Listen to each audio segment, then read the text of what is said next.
What is up, everyone? What is up? I told y'all I was gonna be doing some extra streams, when I had some time. Got my ham radio over here. I actually am gonna be getting a new ham radio as my daily driver. That should be interesting. Nothing too fancy. This TID Radio H8 has been serving me well, pretty much for most of my ham license that I've had. And they have a new one coming out, the H9, which has everything I love about this, but it now can do APRS. So basically you can do GPS inside of it, and there's better Bluetooth integration, so you can even use it as a speaker, which I always travel with my ham radio and a Bluetooth speaker, so that's just a win-win over there. And it's also going to be able to do SMS texting over ham radio. Yeah, that's right. That'll be interesting. So that should be here maybe next week, give or take. What's up? It's just Dev. How you doing, buddy? Ham radio to your ham radio to your radio. But yeah, so I'm trying to get back into, doing more ham radio stuff while I'm doing my classes. I also have to take, I still get annoyed by this. WGU is requiring me to go take my CompTIA A+.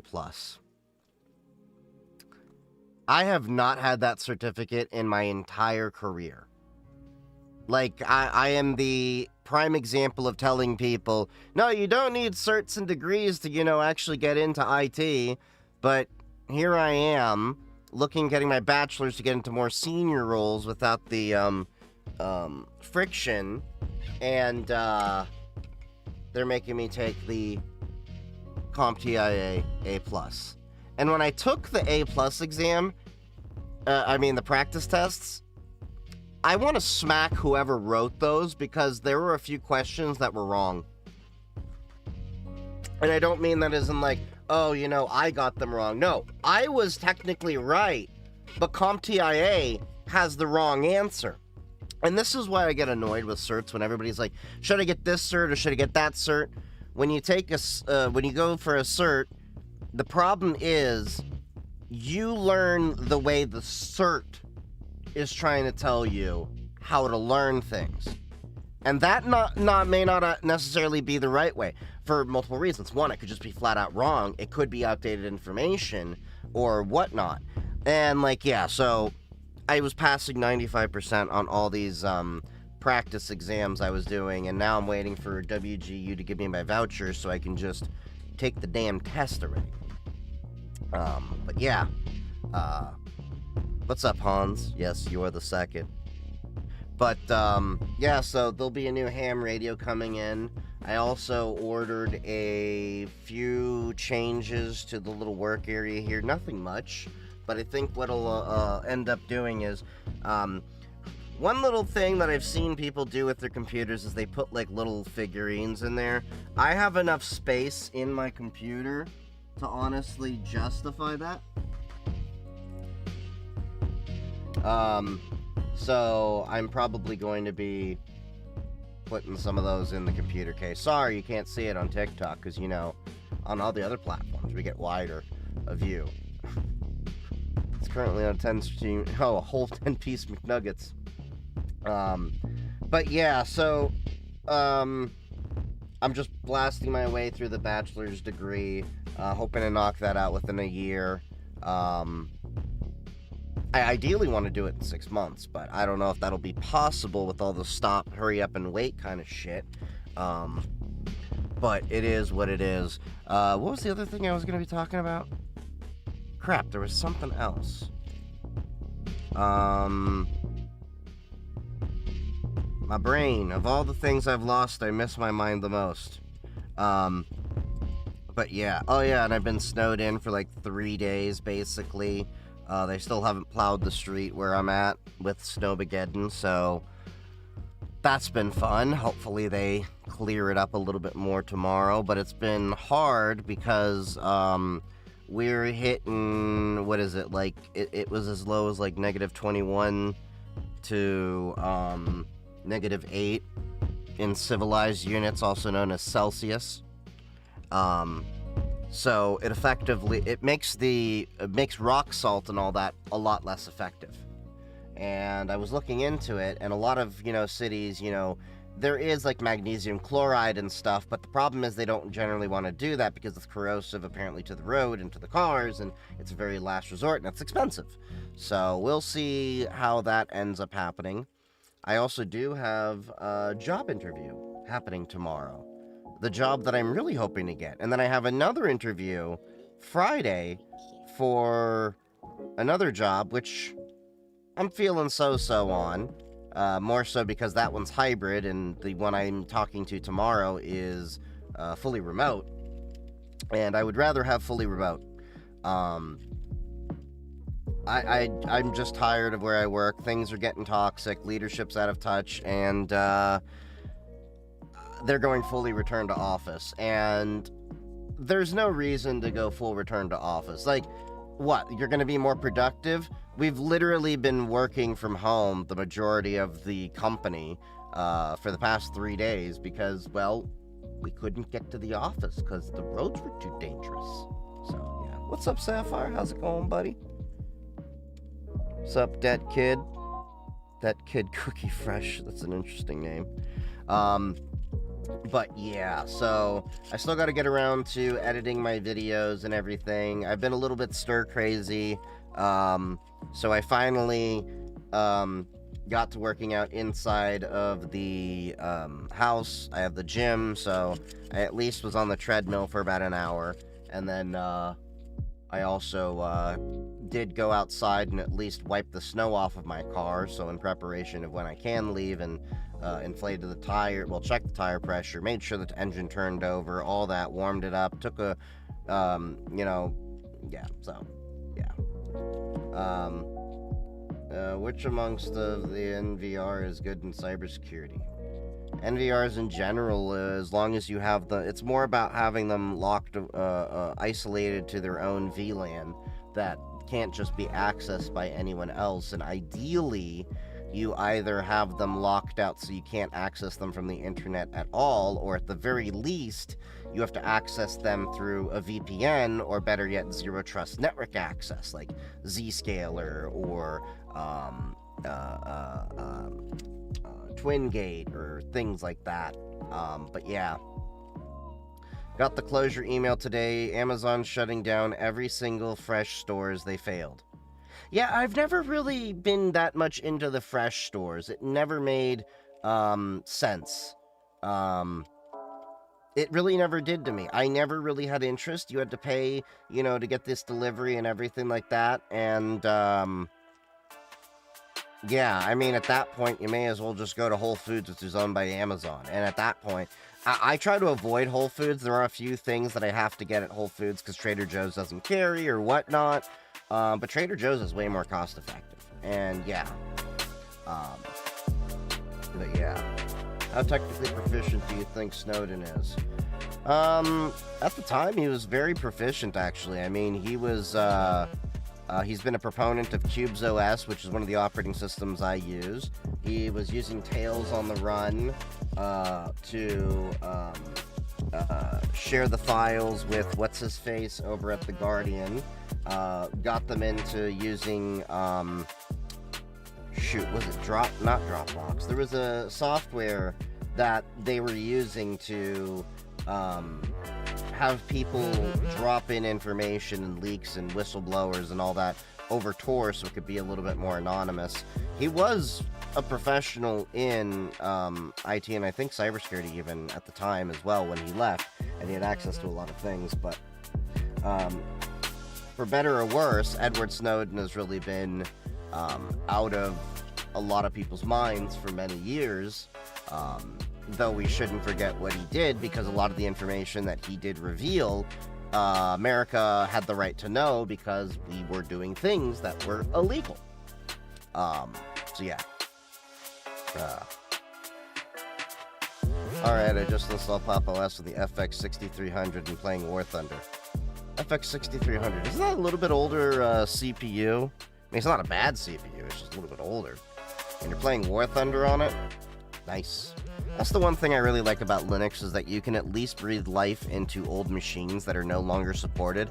I've never really liked or respected the planned obsolescence model that Microsoft endorses, and even Mac does to a lesser extent, because a lot of these computers are still completely viable and capable for a lot of the tasks everyday people want to use, but they put some arbitrary requirements on that, no, you have to use this, when in reality, if Microsoft stopped bloating their operating systems, it wouldn't be as much of an issue. I think this has been proven in like many different instances. How much snow did you end up getting? I think it was like,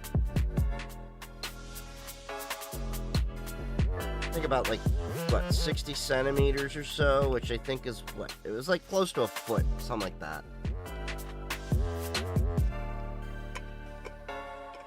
Yeah, it was quite a bit. Yeah, it was quite a bit. And the problem that you have is a lot of people don't, one, prepare properly for when things like this happen. Two, they don't train themselves to drive in inclement situations. One thing I'm very fortunate for is when I did live over in Germany for a little while, I did take training on driving in inclement weather in Germany. So I can do pretty well in ice and snow and all of that. And a lot of people misjudge things. And then two, they have cars that are really not geared for this kind of weather. I mean, buy whatever car you want to buy, but the reality is that you're going to run into issues where, you know, your car is just not going to be able to do all the things that you need it to do in that weather. Like, I saw people in Mustangs and all that thinking they could plow through streets that have still not been properly done. And, of course, it didn't end up well for them. Yeah. Do you foresee enshittification of Linux? If so, I've just moved to BSD. No, I don't really foresee it because it's more of an open source community effort. And the honest truth is, the way BSD works with their licensing, I could see more enshittification potential on BSD, not saying that they are, than I do with,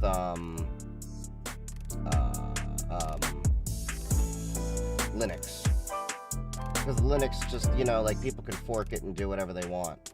What the hell is happening with the, connection right now? It was working great last night, and then right now it's being derpy. Is there a backup happening? Oh, God. This is why I can't wait for Spectrum to actually modernize their connections and give us, high split.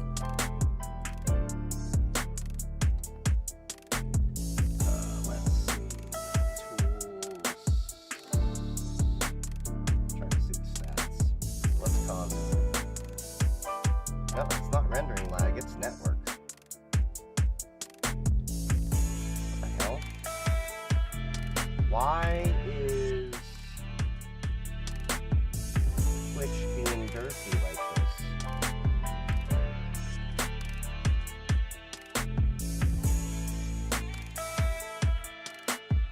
Hold on, I'm trying to see something here. Are you kidding me? I think I know what the problem is. Maybe. No. I don't know what happened there, but seems to have stabilized a little bit. War Thunder runs on almost anything. It's very optimized, at least the minimum graphics preset. That could make sense. I mean, they want a wider audience to be able to play it. You got the same Wicked cushions, too. Yeah, these are nice. The old cushions were just flattened out, and I needed to get some better. Underground electricity in your neighborhood? Nope. Unfortunately not. Well, fortunately, unfortunately, there's pros and cons to that. How would you go about encrypting an already in use drive? Do you know File Vault? Well, I use Linux, so I would just use Lux. But in Windows, you have BitLocker. And I know people are like, Microsoft is giving keys to, the government. It's not really true. It's more the fact that Microsoft, by default, has your keys uploaded to your Microsoft account online, and people are mostly not aware of that. You can disable that, as I have done with my machine, and then I back up my BitLocker keys for my Streambox over here to a few places offline in their own little secure vault. That being said, BitLocker is not the best. I'm more of a proponent of Veracrypt, but I don't think you can really use Veracrypt on Windows disks that are the primary use disks. I could be mistaken there, but you can use it for secondary disks and Veracrypt those entire disks, and it works on Mac, Windows, and Linux. Who else likes the folks? But yeah, still dealing with all the snow, still dealing with all that crap. And then I did get some use out of my ham radio because we were on the weather nets that people were using to get contact with other people and get assistance for different things. I've been so busy this week, though, I haven't really worked much on the home lab projects, although Yitz was doing an interesting project with the LLM server, where he had ChatGPT, Claude, Gemini, and my Olama server using Qwen 3.14b, all talking to each other and making ideas with each other. It was rather interesting, to say the least. Although, we got into the discussion, and we really want to run some bigger models, so we're probably leaning more towards, once we pay off a few things, getting an NVIDIA DGX Spark, although we may want to get 2 of them, but then I'm going to have to run a whole new electric circuit, so there's some, planning and design that's going to have to go behind that, because I'm going to probably run a separate 240-volt circuit, just for that, but I need to see if the panel has space for that, because I didn't realize those little DGX Sparks, they can use 900 to 1,000 watts each. So 2 of them, that's about 2,000.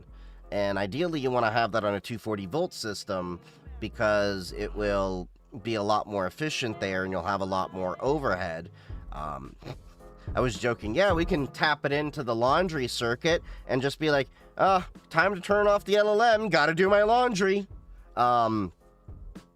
But I think it'd be interesting, because each NVIDIA DGX Spark is capable of doing about 200 billion parameter models, and I learned you can actually tie them in together. There's this thing called ConnectX-7 built into it, which is like Ethernet and InfiniBand, which is a 400 gigabit connection you can put between the two DGX Sparks. It's not nearly as fast as like an NVIDIA H100, but it's a lot more cost-effective than an H100, and by pairing the 2 of them together, you can split the load effectively, that you can then potentially handle 400 billion parameter models, which would then easily handle Qwen 235B, which is one of the things I want to aim for. Don't get me wrong, my LLM server has been great for a lot of the things I do, with I'm using Gemma 312B for all the notifications that are going out, to Discord, Matrix, Mastodon, and Blue Sky. But you know, there's a lot of other stuff I want to be able to do. I effectively want to be able to eventually move away as much as possible from depending on ChatGPT, Claude, Gemini, and running my own infrastructure. Now, Gemma 3, the 12B model, has already allowed me to do a lot of that for at least my own automation needs, and I'm going to be able to do that for my own moderation needs with my own LLMs as I start implementing that into Twitch and Kick and Discord and possibly Matrix. But I would like to have better thinking LLMs for, like, say, coding. I would like it to have better LLMs for writing, thinking about through complex problems, and then eventually I want to start getting adversarial models. So it'd be interesting if I can have one LLM go against another LLM and just kind of fight with each other between two NVIDIA DGX Sparks. That would be really interesting if I could do that. And have them work off of each other. Like, say I make one try to fish the other and then see if it can detect the other, and then also have that training data be able to be put into a system. That's just an example of what could be done, not necessarily that I would do. But yeah. What are the uses for Clonezilla? Should I move data to another drive to encrypt it? Clonezilla is more if you are, like, say, upgrading or replacing a dying disk. I've used Clonezilla many times in the past. Not nearly as much these days, but when I was working at MSP, I would use Clonezilla or DRBL, which has Clonezilla built in, diskless remote bootable Linux. And you could take Clonezilla and you could make an image of the computer. And then you could use DRBL, hook it up to a switch, have the DRBL system act as the DHCP server, connect all the machines that you want to image. So, like, say you're doing mass deployments. You would connect them all through the switch. So you could have, like, a gigabit or ideally a 10 gigabit switch, hook them all up there, and then have each one boot up using Pixie Boot, where it's booting off the network interface card, and then blast out the same image to all the devices at once and image multiple machines at once. Clonezilla is, you know, like I said, you have one disk, you're trying to upgrade, you're trying to get a bigger disk, or you're trying to replace a dying disk. That's the case where it's used often. Can you say the name again for the DHCP thing? It's DRBL. Delta Romeo Bravo Lima. Diskless Remote Bootable Linux. Yeah, I used to use that quite a bit. There may be better and newer versions since then, but I know that was the tool that I could use, and in many cases it's still useful today. But yeah. Let me see, what distro? I'm using Pop OS. Okay, distros to us. How do I say, crap. Un poquito español, por favor.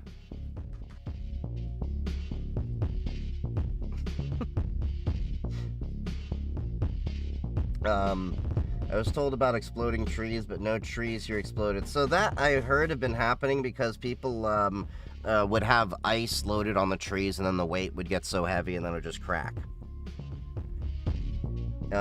Good evening, Chief. Sending prayers and good health to you from PA. Much love to chat, too. What's up, Buzz? How's it going? But, yeah, I see you, Aaron. I see you popping in the chat. The exploding trees was because the sap froze. Flew out the center from expansion. Oh, okay. I haven't really looked into it much. I just know it happened. It was a thing. We were kind of talking about it, and it was just kind of a passing thing, especially at work. But yeah. Was I here? Okay, hold on.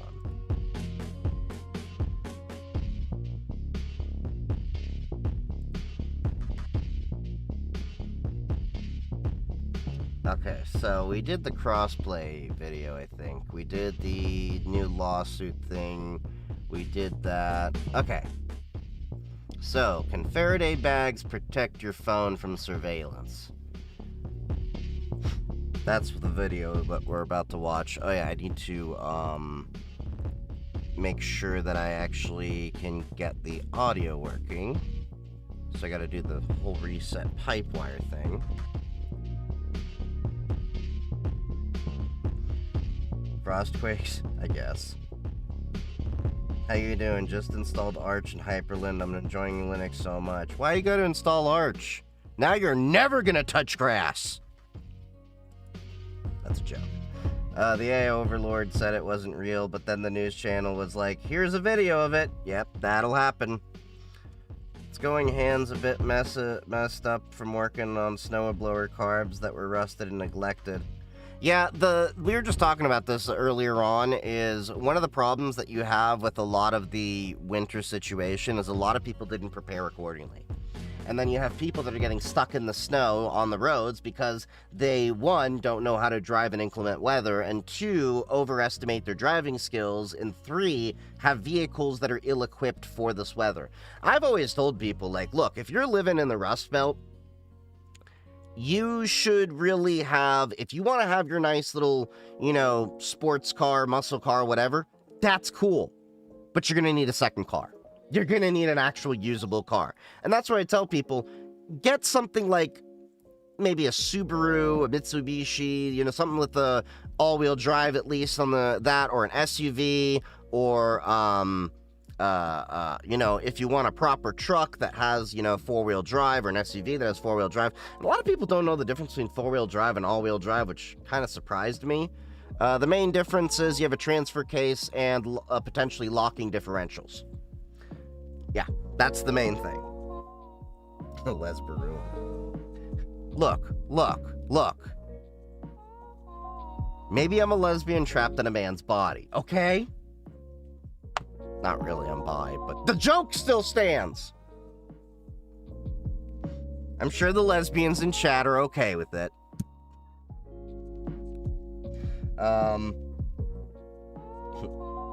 Most police departments will actually triple or quad bag. Yeah, where I live, there's a gated community near me, so all I see are fancy cars driving my hill, and I laugh when I see them sliding down the hill. Yeah. I'm in school and I'm hearing this.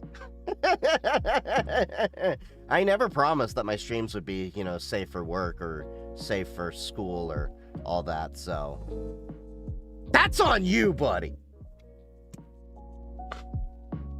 Subaru doesn't sell to anyone who isn't a rally driver. You're bi? Yeah, it's not like I go around saying that, it's my full identity. I don't wave my flag of, being bi as much as our choosers go around making it their personality, if that's one thing. Did you see Cloudflare claim to have remade Matrix but just produced AI slop instead? Like Matrix the movie, Matrix Protocol the chat? What are we talking about? Summer tires don't work in snow, even with all-wheel drive. They'll work, but will you actually be able to move in them is another question. You'll be like my cousin Vinny when they get their tires stuck in the mud. Black ice destroys any car with snow tires or summer tires, doesn't matter. Yeah, pretty much. Claude comments all throughout the code and doesn't work at all. Oof. Yikes. That's one of the problems that you're seeing with a lot of code. Like, look, I'm not against AI making code. You see a lot of my projects, obviously AI is helping me. But I check my work. I create unit tests for it very often, maybe also with the help of AI, but I have criteria it needs to match, and I try to architect those things as best as possible. But I will say it's been the difference between me getting projects done in weeks or months versus hours and days, maybe weeks at most. I got sold all-weather tires and I don't know what the hell you just typed there. Because it just looks like AI just went like, whee! And hallucinated off the cliff. The AI just pulled a Thelma and Louise. But yeah. Ugh.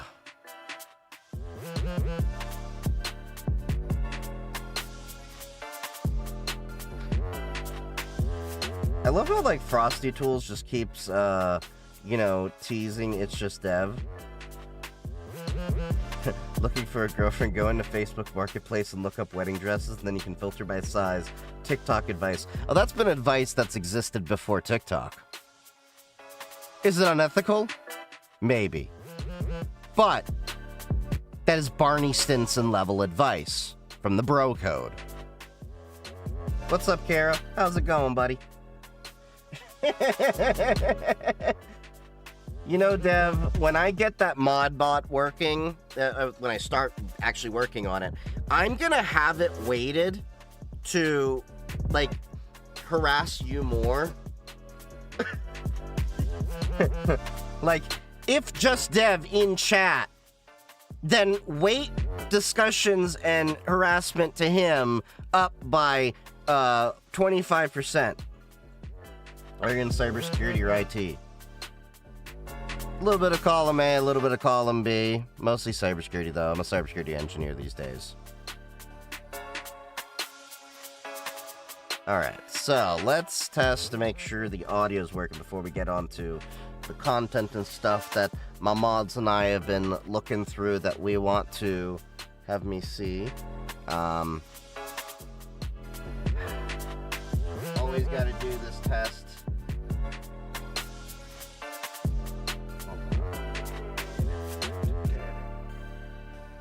Scroll down here. Actually clicked something on the machine over there. Front, left. Yay, it worked out the box. Right.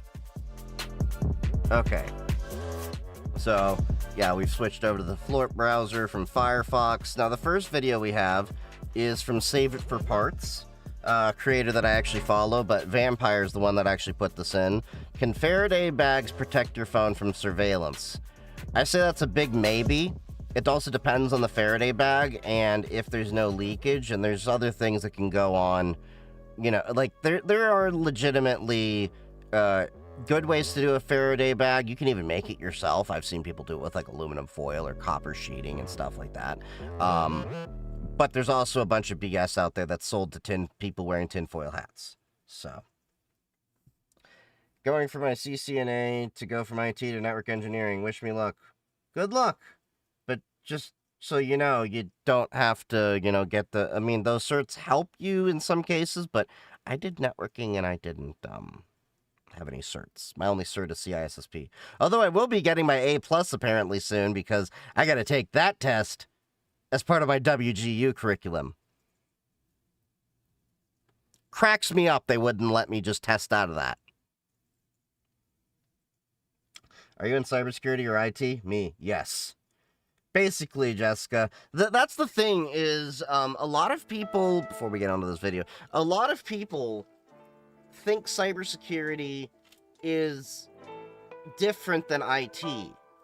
But the reality is, I tell people, it's like, you have to think of cybersecurity in the same way as, is a cardiologist a doctor? Does a cardiologist still work in healthcare? Does a oncologist, are they still a doctor? Do they still work in healthcare? Yeah, both of them are. They are specialized, though.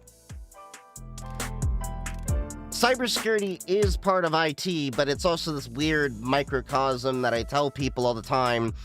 Cybersecurity departments should not be under IT.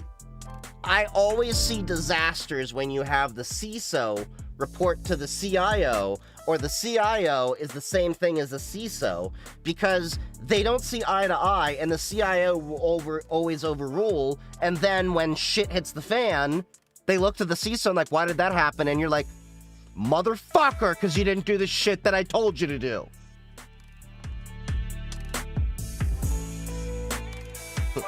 We're practicing a bit more with the specialty. Yeah. What's the difference between aluminum foil and tin foil? Well, Metallic composition. I think tin is mix of, no, that's brass. Brass is a mix of copper and... Yeah. The reality is most people are referring to aluminum foil when they're saying tin foil, because nobody really uses tin foil anymore. I'm in IT, but the cyber team where I work, they got slashed, so I had to step up to help. Oof. R.I.P. you and your sanity. My advice would be find somewhere else to work, because they're not very forward-thinking if they think IT can do the same job as cyber. They are two completely different disciplines in the same family of the career. Because I would actually even argue networking falls under cybersecurity, because you have to VLAN, you have to segment things out, you know, there's a lot that goes into it. It's, you know, yeah. Aluminum foil replaced tin foil decades ago. Yeah, but it hasn't replaced it in the terms of our vocabulary. My sanity has left me last year. Well, Senpai, join me in one of my favorite sayings, which is, of all the things I've lost, I miss my mind the most. Alright. So, we have a video over here we're going to get into. Can Faraday bags protect your phone from surveillance? It's a little bit longer video. Don't know if we'll watch the whole thing, but let's see what we got. It's from Save It for Parts, which I do follow them. Pretty good channel. We've watched a few of their videos, but yeah. RMSP is only for cybersecurity, and I handle everything else. So they're an MSSP. They're not an MSP, they're an MSSP. A managed security service provider. What does Chief think of the streamer Burnt Peanut? I've seen Burnt Peanut here or there, but I haven't really watched them or that. The only time I've actually heard of them was watching some more Pegasus videos, and they came up in conversation.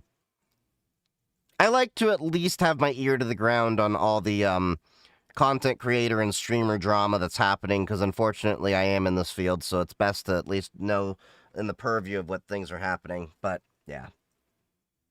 Had a worker using WhatsApp send confidential documents, but I can't do anything because they are a Nepo hire. Oof. Rip. That is why I have left a lot of companies like that. We had at one of the jobs I worked at, they actually got ransomware on the entire network because it was the brother of the CEO was watching... shall we say, that kind of content, but not from that particular site. And one of the things they had downloaded onto the work computer had ransomware. It wormed its way through the entire network. And when we traced it back, of course, it came to that computer. And then finally the CEO listened to us when we said we need to limit admin access. We'd been trying to do that for a while. But yeah, let's get watching this video. WhatsApp is insecure, but I'm forced to due to school family. Most of the insecurity has to do with the humans behind it. In terms of, like, if we're talking encryption and the ways they're talking about it, it's okay, I guess you could say, if you were doing that kind of stuff. But in a business, it's not a business tool in the same way that Signal is not secure because of an identity and access management standpoint. Signal is still secure for, like, me talking to my friends, as I do with many of my DEF CON groups. You go to DEF CON, pretty much everyone has a Signal. And if you don't, you're going to miss out on some of the best conversations. But yeah. WhatsApp is more insecure from a metadata perspective, I'd say, than anything. But let's get watching this video. Hi, and welcome back to the Save It for Parts channel. In this channel, I get viewers from all over the world, and sometimes I hear from people who are stuck in a third world dictatorship with a mad government that is completely dysfunctional, troops roaming the streets abducting citizens, protesters being shot, and basically no civil rights and no privacy. Sounds like he's talking about Minneapolis right now.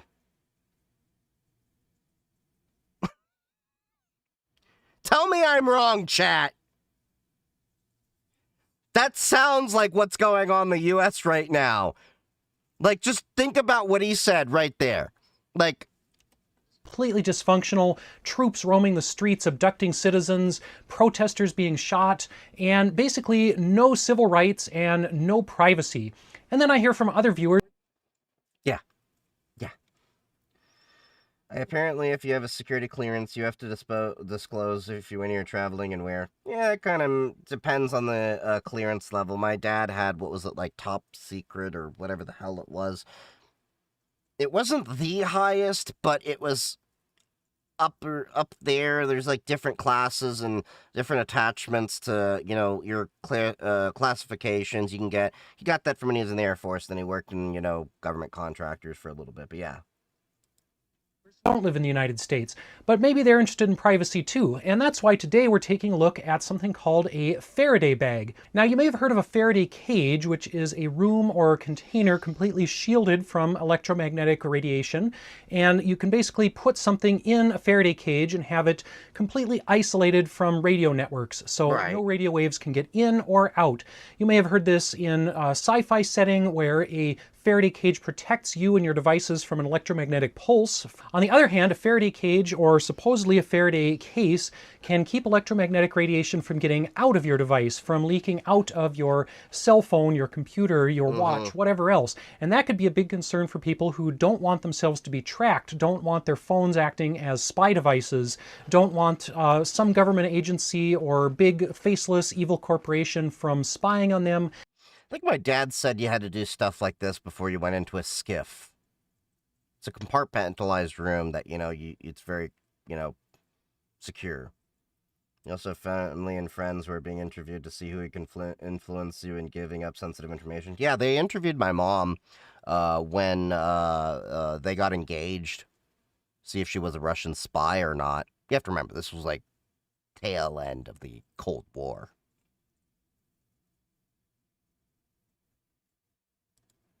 Getting ad data from them, tracking their location, listening in on audio. So there are a ton of products out there that both promise to shield your phone from harmful outside electromagnetic interference and keep your phone from leaking electromagnetic radiation, keep your phone from snitching on you, from reporting your location, or maybe you just want to be completely cut off, have yourself or your child do a phone diet or whatever, and you just don't want any distractions. So you buy one of these devices online, you put your phone into the supposedly electronically shielded case, or you wrap it in this supposed Faraday cloth, which is some kind of metallized coating, or maybe you make a custom case for your computer, for your phone out of the Faraday cloth, or maybe you just put your phone in a solid metal box. One of my best friends made a dining room with Faraday cage by putting copper mesh behind the drywall. Your phone from the network, from spying government agencies, from faceless evil corporate during dinner. That is a really extreme way to do that.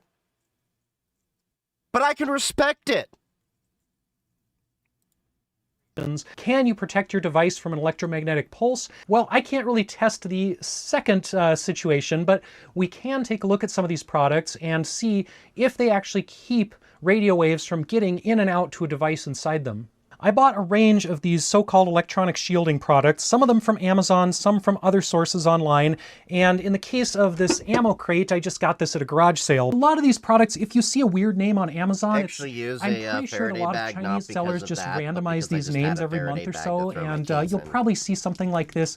There's probably one factory making 1 million of these, and they just randomize the name every couple months to avoid the bad reviews or whatnot. So I kind of assume that of every Amazon product these days. We have another one here from Amazon, no name brand on it. It just says it's a 2-pack of Faraday bags for your phone. In the middle here, we have 2 types of Faraday cloth or Faraday fabric. And this claims to be a metallized fabric that you can make your own Faraday bag out of. You can make a backpack out of it. You can line a backpack in this, or you can just wrap it around your device like your laptop or your phone. And there's 2 different kinds here. This one claims to be pure copper, and it even comes with an extra little credit card protector here. So it certainly looks copper colored, but it doesn't feel stiff enough to me to have much. I was going to say, that looks like it's kind of flimsy. I have my doubts if that's going to be effective, but we'll see what happens. This other one is not from Amazon. This is a JJ Care product, a Faraday fabric, and this is more of a silver cloth.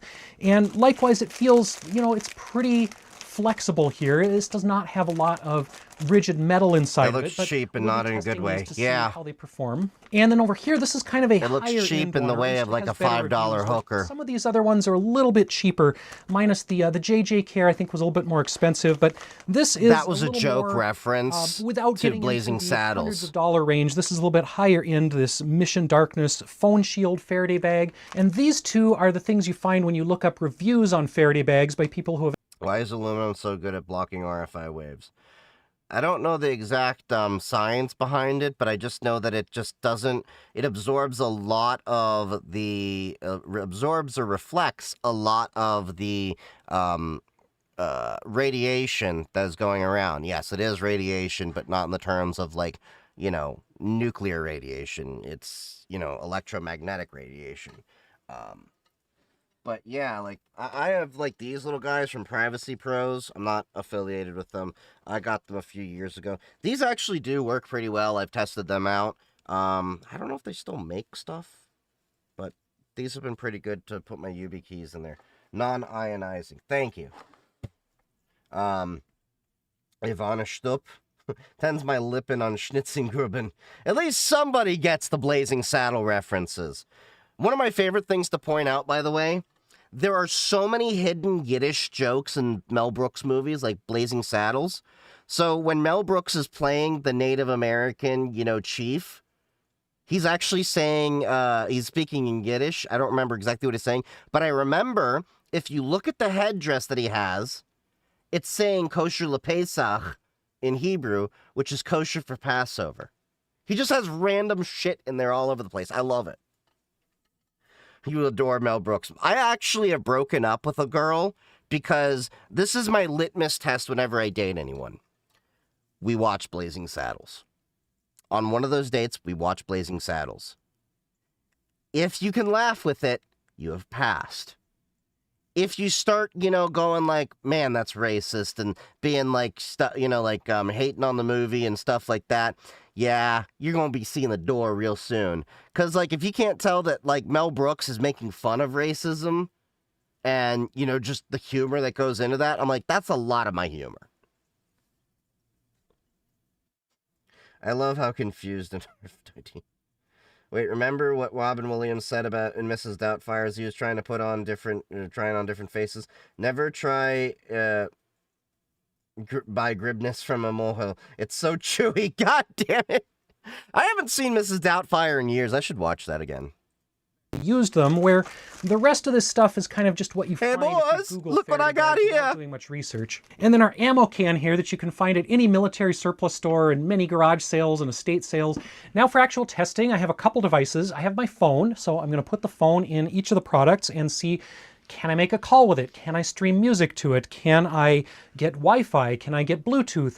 And then I'm also going to try. Can my on the partner ones that send at least seem nudes? to have some exposed metal. I'm going to see, do they have some electrical continuity? How much resistance do they have? Do they seem like they are actually creating a metal electrical circuit around your device? And then I will also be using this HackRF1 Portapack, a handheld software-defined radio device, and we can use this to monitor the radio spectrum and see how much, if any, of the radio waves coming out of the phone actually get blocked when it's in one of these. I'm using this program called Network Cell Info Lite. It said it's using band 13, and Wikipedia says band 13's uplink is between 777 and 787 megahertz, so that's what you should expect to see from the phone. Now I'm using the Looking Glass app on the Hacker But I'd app also check the downlink at the same time. to 787, and we don't see anything, but the phone is in airplane mode. So if I go in here and turn my data back on, now we see a lot of stuff on the screen.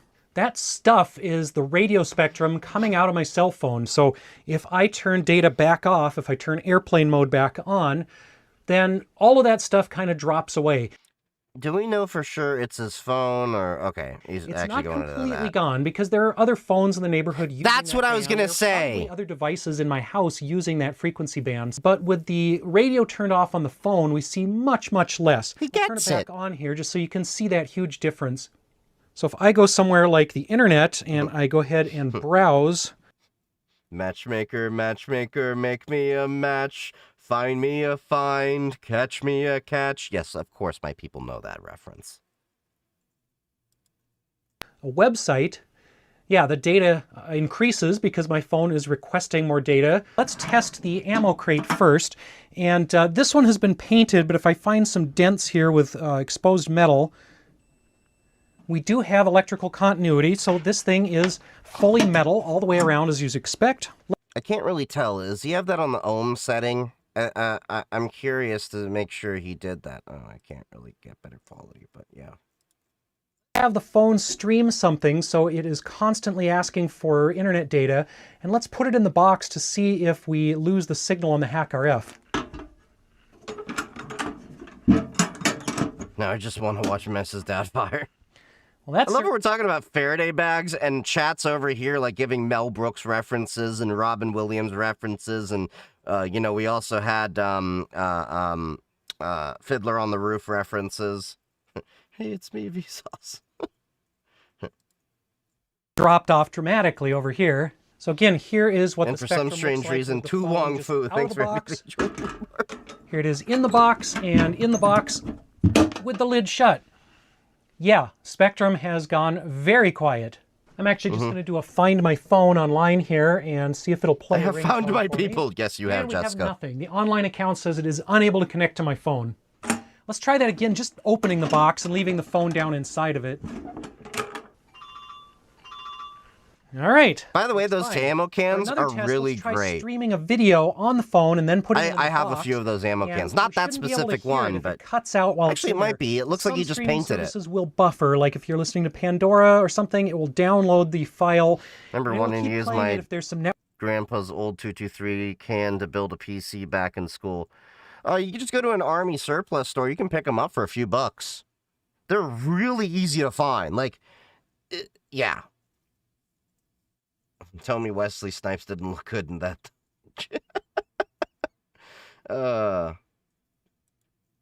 interruptions, but I don't think YouTube will do that. So let's go ahead and play a YouTube video. It's sitting under your desk? Okay. Okay, it played for a second there. It had buffered a few seconds ahead, but then it cut out. So, yeah, I think the box here is doing a pretty good job of blocking signals I got rid of that? both No. in and out of the phone. You don't get rid of how ammo about cans. Bluetooth, which is like Wi-Fi, but worse in every way.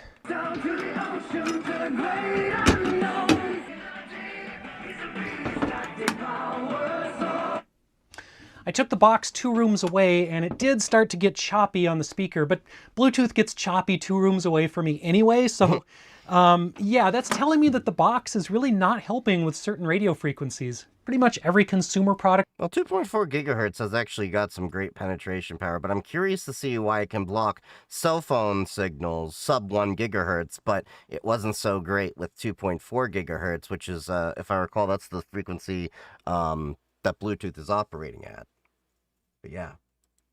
I can't Days survive is me a being surveillance homeless for device. almost 2 years. Phones are the most Nice. obvious, but smart TVs are spying on you for advertising Couldn't purposes. you just line the ammo Ring can? cameras. Oh, yeah, you could totally line the ammo can. I mean, you could totally modify that, probably with some Faraday material, like a good copper sheet or aluminum foil probably would even work. What I'd probably do is, like, if I were to do that, I'd probably line it with some kind of metallic, you know, like aluminum or something like that. Then I'd put EVA foam on top of it. That way I don't accidentally nick it and I can keep that permanent.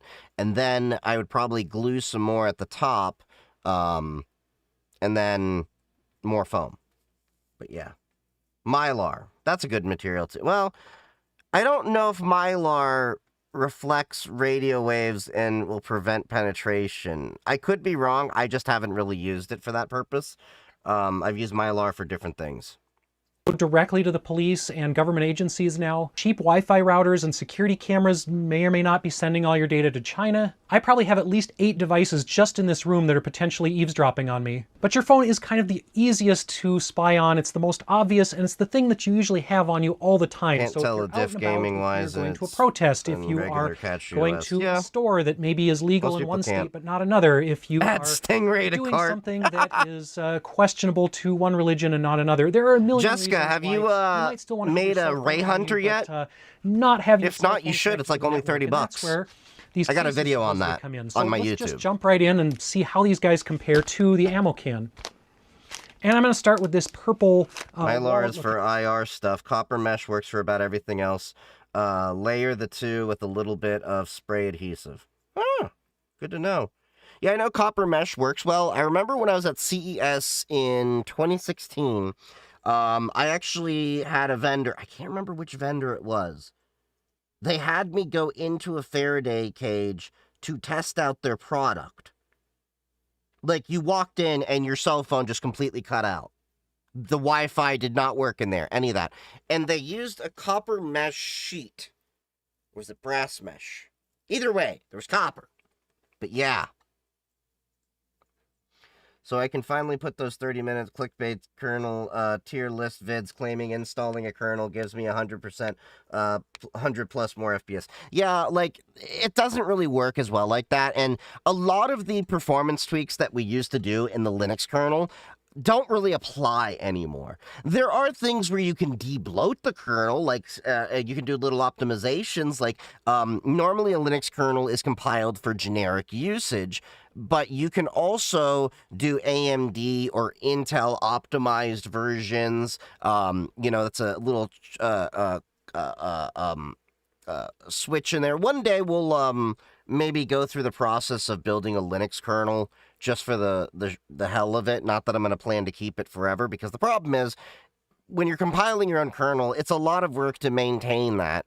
And then every time there's a new version, you have to recompile it. And you kind of just negates the, you know, advantages when you're spending hours to compile a kernel. Even with the 5950X, it takes a good amount of time just to be able to eke out like minuscule amounts of performance gains. But yeah. Yeah, just debloat the kernel.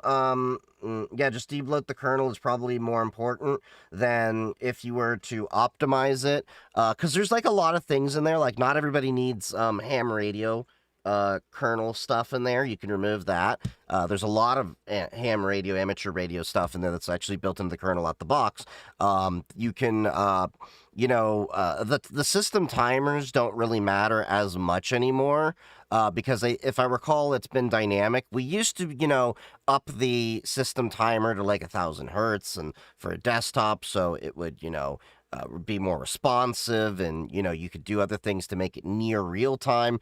Now, there are advantages for when you're doing real time stuff versus generic use, but in terms of gaming, there's not really much performance. Your performance is mostly going to be determined by your hardware and also the drivers from the actual vendor. So if you want your AMD to be faster, well, you gotta make sure you run the latest AMD drivers, which are in the latest Linux kernels. And if you want your NVIDIA to be faster, you make sure you're on the latest NVIDIA drivers. Now, of course, that's not always true because there are regressions in some versions and things like that. But yeah.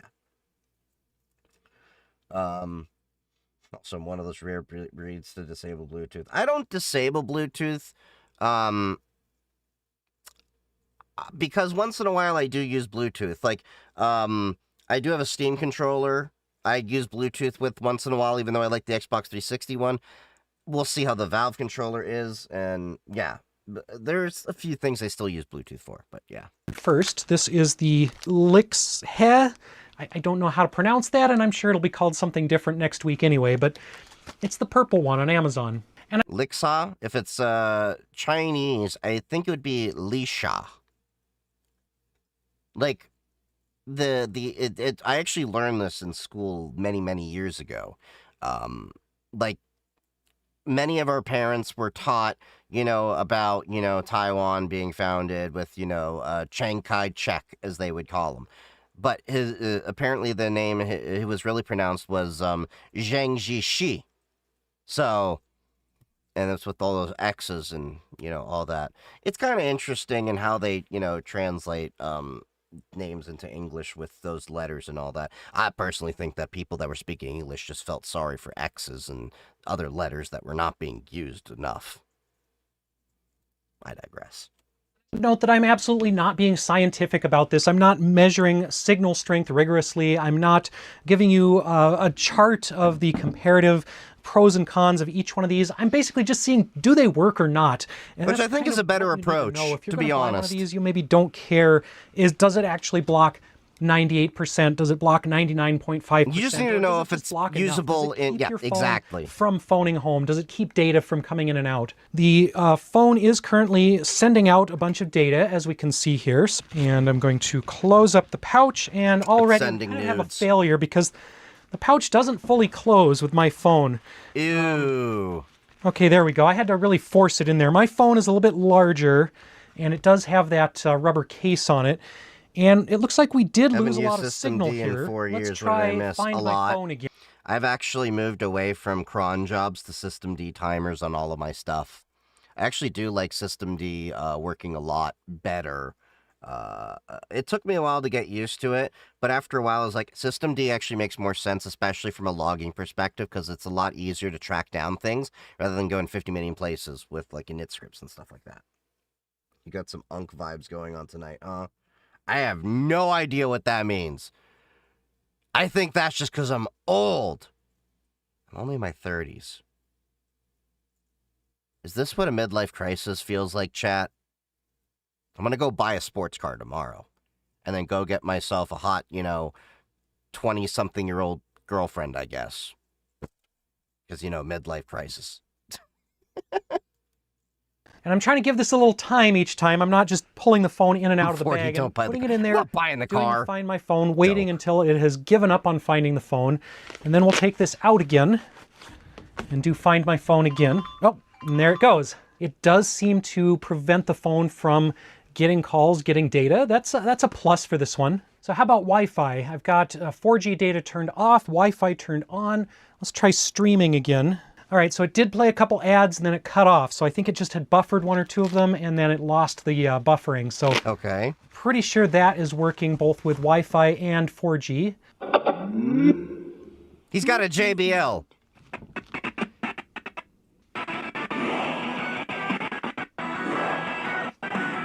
So this bag is not blocking 100% of signals. It's blocking signals kind of this way. And if it's getting through Bluetooth, not this way. And that actually makes sense because this is kind of the crease or flap, and so the. So that's actually a good point. This is why I have a bigger version of the Faraday bag somewhere. We'll test this out. But if you notice, this Faraday bag, it doesn't just close up at the top. You're supposed to fold it over and then fold it over again, which was one of the reasons why I like the Privacy Pro bags. Again, I just happen to have these from some other thing I was doing years ago, and now I just use them as general purpose storage bags, because, it's great to just put in my YubiKeys in and know where they're at and have them in a very unique pouch. We're trying to build a Wi-Fi Marauder. I think I'm over my head at this point. Yeah, that's what we're trying to do. Goozer9 is now chilling in the lab. Hey, thank you for the follow, Goozer. Gotta do the multifold if it makes, or it makes a point of vulnerability. Exactly, and that's what I think he was talking about over in this video. Radio waves are escaping at these corners.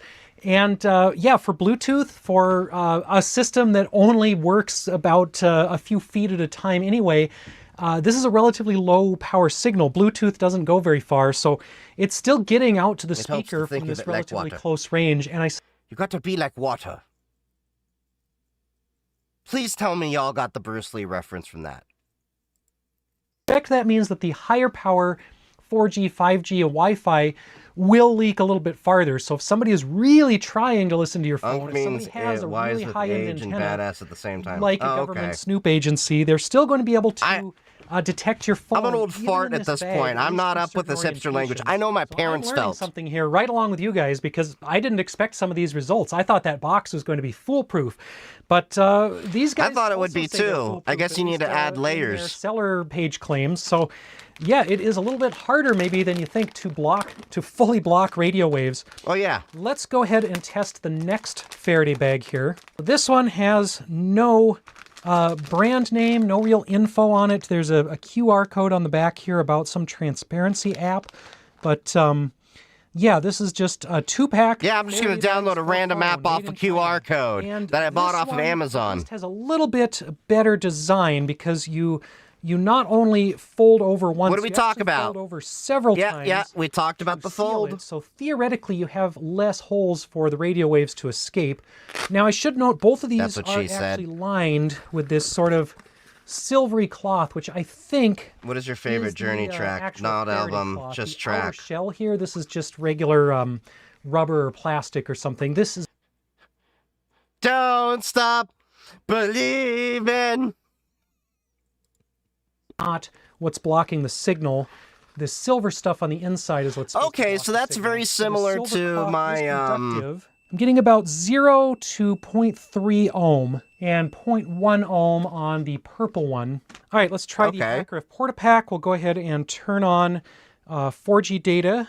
I think I've confused things by turning on and off airplane mode too many times. And while that's playing, we'll put this in the black nameless bag here. And we'll fold down the lip, and we can already see as we're folding down the lip that we have lost the signal on the Hack RF, and we have also lost the signal on YouTube. We have lost the connection to YouTube because I'm not hearing the audio playing. Okay, phone could not be found until I took it out of the bag, so let's try Bluetooth again. I'm getting a little bit still. It's very hard to block. Well, this one is not as 2.4 gig signals, as I recall, for multiple reasons. One, it's designed to be like really close proximity, whereas a cell phone, it's, you know, farther range. It's just, yeah. You have to do quite a bit more, in my experience, to be able to block those signals. But look how close he had to get to that to be able to react. That in most cases, that would actually be more than enough. Let's say you were in the paranoid state that you were, that, like, say, let's just say, with the whole things going on in Minneapolis, you would be afraid of, like, a stingray or something like that picking up on your things. the purple bag, but there is still some signal leaking out of it. Bluetooth is still able to get to the speaker occasionally, so even with its little double fold top here, this bag is Walking not around DEF CON, that might keep your fully phone safe. protecting. Here's the thing. It's not going to make a difference at DEF CON. What I mean by that is, if you want to be called out as a frickin' noob at DEF CON, show up with a Faraday bag. If trust me, there's people using iPhones just fine and everything like that. There's not really been that much of an incident, and the only incident that I can think of was somebody dropped an illegal stingray, and that is like federal crime, by the way, to drop a stingray, because everyone sends their communications to you on the stingray, and that can block people from being able to do 911 and stuff like that. So it is a huge federal crime, and it's also potentially easy to track a stingray when you start looking for them. And people are doing fox hunts at DEF CON for all sorts of nefarious stuff. Case in point, so I have a ray hunter that I built. Is it around here somewhere? I know it's around here. Nope, that's an NVMe. Wait, that's a remote. Ah, here it is. Okay, so this is a stingray. It needs to be charged right now. But you turn this on, and this will have a line that can appear at the top that is green. And then if that ever turns red, you know a stingray is potentially nearby. And then what you can do is you can actually hook this up to a computer and then start analyzing the PCAP file in, like, Wireshark. So don't go to DEF CON with a Faraday bag. Don't do that. It's not really going to help you, except you're going to get pointed and laughed at, probably by me and other people. If you were going to use a Faraday bag, I'd say it would be better. Yeah, see, this one... Oh, yeah, this is the device that I think I found a stingray on before. Because you notice it turned red.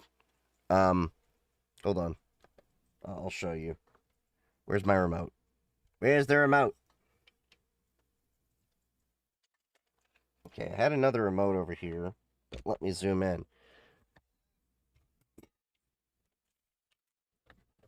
Now, this is the problem with cleaning. You don't know where shit is.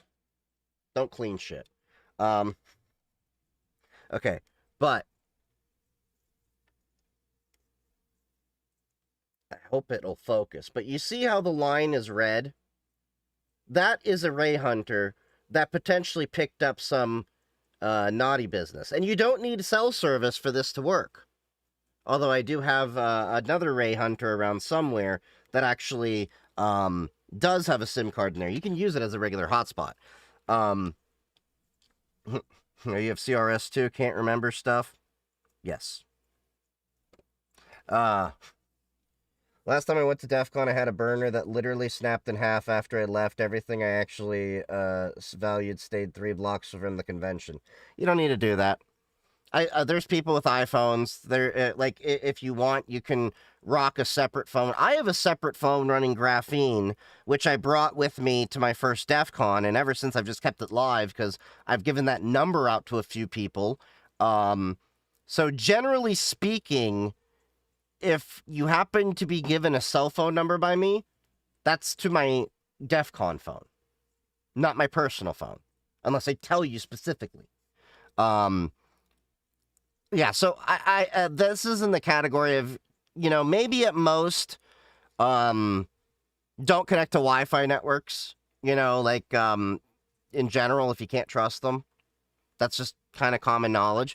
And then maybe, have a laptop that you can wipe clean when you leave. That's maybe, in terms of OPSEC, the most sensible that I would say makes sense. Like, I have a Parrot OS laptop. I brought it with me. And I have my Cubes OS laptop. This is like hardened to hell. This has been with me every DEF CON since 31. And, Cubes OS is on that, of course, as I think I mentioned. Maybe that's like the only operating system I'd say is kind of okay, dude. But anyway, be that as it may, don't over-prepare. Don't make the mistake. Everyone does their first DEF CON. If you bring a Faraday bag to DEF CON, it's immediately negated as soon as you pull it out of the bag. Exactly. If you are planning to use your phone at any point in time, which you probably are, I mean, nowadays you go to a hotel room, you're going to need that information. You're going to need you're going to need your phone just for the Hacker Tracker app so you can see where all the talks are and if things change. You need the phone if you want to buy any merch at DEF CON. Well, not really need it, but you really should, because now it's moving faster that you should get your QR code right away so you move in line faster. Pre-register, all that stuff. Yeah. If you talk to any person that's been to DEF CON a few times, they'll tell you, you can skip the Faraday bag. Just follow common sense security. The phone. Next up, let's try. Most Android phones let you disable 2G, 3G, so stingrays can't connect. Yeah. My graphene phone was one of the first to do that, as I recall. Hell, what was hell? Do you even clean the gooch from the fans? What the hell? What do you mean by that? Does he have a tiny raccoon-like fingers? Yes, the 3rd greatest technician to ever live.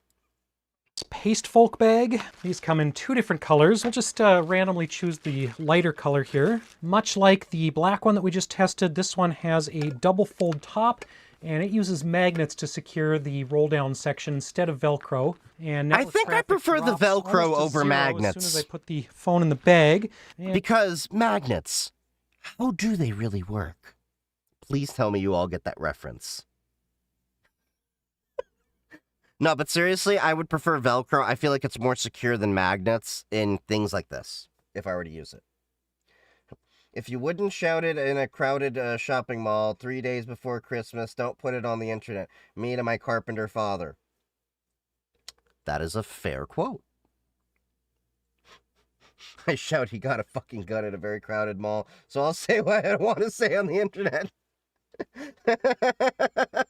Effing magnets, yeah. Okay, I'm getting a little bit of Bluetooth leaking out of it, but it has to be on top of the speaker. So let's try the raw Faraday cloth. Now, I don't have time to make this into a backpack or a bag or something, so I'm basically just going to wrap the phone in each of these. You can basically get a silent bag if you want to do that, but I think that's overkill. Online, it's supposed to be made out of pure copper. And this actually comes with this copper tape, which is kind of fun. Huh. I guess if you're making something out of this, you can use the tape to seal the seams. And unlike all the bags, this does come with a little bit of information. Nothing else came with anything resembling a manual. And this is AM radialed fabric shielding, supposedly tested by third-party lab. Good old third-party lab, everybody knows them. It claims to be a polyester, a conductive base, a copper layer, and a coating against corrosion. And supposedly it's some kind of a nylon substrate with silver fiber wrapped around. So they're making a few different claims here about what the hell? Whether it's copper or silver. By third-party lab. They can't name what lab. Now, just like all the bags we've tested so far, this is electrically conductive. I mean, it makes sense. Resistance is a little different. This one says it's about 3 ohm resistance. Wow. And as I feel this, as I manipulate it, it does feel a little bit more metallic than I first thought from... To be fair, he didn't test at the same distances as the other material. If you noticed, he had it on 2 further points, which would make sense why there's more resistance, because it has to travel farther. Therefore, there would be more resistive material. It's just how it is. Ohm's law, playing baby. with it still in the package. It does feel like, ribbed for pleasure. I don't know, kind of a cross between tinfoil and and says cloth. They haven't done the Buffalo Bill either. Hasn't seen and this the came movie with or quite a saw bit. We've got several square feet here. Like I said, I'm just going to put the phone right in the middle, and I'm going to start with Bluetooth because that seems to have been the most problematic so far. That is the signal that is most able to sneak out of all these products. So let's see if it sneaks out of the... Sneaking out like a 14-year-old going to a high school party. All right, I have got this folded up pretty tight. I am not able to get anything out of it on Bluetooth. So now I don't know if... Yeah, we've just lost connection to the speaker. So I don't know if that is because there are so many layers around the phone now, because I have multiple folds, multiple layers of the cloth around it, or if it's because I've folded it over and back so many times that I've cut off any little cracks. Either way, you would need to do that ideally. Wrapping your phone in this stuff does a pretty good job of keeping the Bluetooth signals out. And just like before, I am trying to play that Find My Phone sound. The origami nerd in me is screaming. Happening. That is folding. I've let this sit for a while. It's been trying that for a while, so let's go ahead and unwrap the phone. You're more than welcome to buy it and try doing origami. Bluetooth reconnected as we started unwrapping. And there goes the Find My Phone ring. All right, well, so far this stuff is some of the best material that I've tested today. All right, so those were some of the... I don't think it's so much as the material, more so as the quantity of material, because he's wrapping it around. The other products, I think, just have enough material to basically just say, hey, cell phone shielding, cool. But then you wrap it around multiple times, you have layers, and that increases the ability to absorb or at least trap the radio signals. If it wasn't recently unemployed, maybe. Oof. Sorry about that. That sucks. Layers like an onion? No, like an ogre. Options. These are just the first ones you find when you search for Faraday bags online. That was a Shrek reference, by the way. Let's try the ones that actually have some decent reviews online, starting with this. How about Parfait? JJ Care Faraday fabric. And no, like donkey! Copper fabric, this comes with some tape for sealing up seams. It is electrically conductive. It's between 0.5 and 0.9 ohm. Just like the copper stuff, we lose all signal on the Hack RF1. And we have not quite lost all Bluetooth signal. So I have this wrapped just as many times as I did with the copper, but if I hold it right up to the Bluetooth speaker, we still get some signal through. Parfait is delicious. I do agree. Again, it's only in certain orientations, so it's basically only the corners or the edges. It's not the main body of the thing. Finally, let's try the Mission Darkness phone shield. And this one is kind of the slickest packaging. This one definitely looks like a product that some kind of design and marketing went into. It is still made in China, like everything is. There's really nothing made in the US anymore, but But yeah, they put some more effort into this, and it does cost a little bit more, and it does have a little bit better Have you seen an Arab that can't third-party read ratings Arabic? on sites Yeah, like Reddit. me. So let's see if this actually works. And this guy is a little bit bigger, and it does come with yeah, it comes with a manual if I can get it out of there. So we've got some very slick marketing here. You want to use this if you're a snow patrol guy, or you know, an international hitman, or maybe you're, I can't tell, is that a server rack or is he a pizza delivery guy? Anyway, yeah, all kinds of people use this, from international secret agents to international travelers. And this does have some instructions right on it. It says to fold over the top of the bag twice. Let's just go ahead and test Bluetooth right away, because again, that has been the leakiest network that we've played around with. It's the anal seepage of wireless signals. Have that double wrapped, Velcroed down. Yeah, I am getting nothing out of this bag, and the speaker's complaining here that it has lost the Bluetooth So that connection. construction So looks Find My exactly Device like is the not Privacy finding the phone. Pros It's bag not that I ringing. have. It's actually taking a lot longer to find the network this I time. wouldn't be after I took it out of surprised this if they're from bag. the So, same OEM. yeah, this one seems to have blocked the signal really well. And here's the phone out of the case. The screenshot from a GTA game on the back. In the Mission Darkness Maybe. case. And then I with didn't the, pay attention to that. flap Hold on. sealed.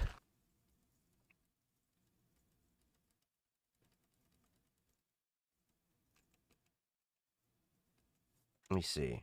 On Let's the see if back of the this actually package. works. And this guy is a little bit bigger, and it does come.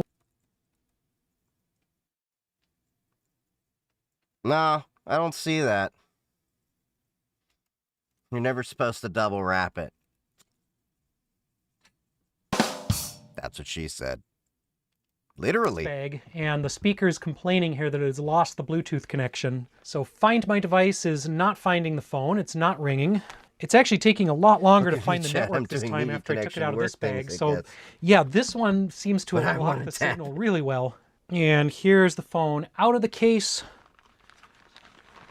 And in the Mission Darkness case, and then with the flap sealed, Curtsy's got like the around classy bitch I am. 0.6 to 0.7, but it's jumping around. Well, so far, out of all the products I tested, the Mission Darkness bag seems to be the best one. It blocks everything that I tested. It blocks Find My Phone, it blocks my 4G, 5G signal, blocks Wi-Fi, it blocks Bluetooth. I can't see it on the Hacker F1. This seems to be the best bag you can buy, the Mission Darkness. I'll put links down in the description to some of these.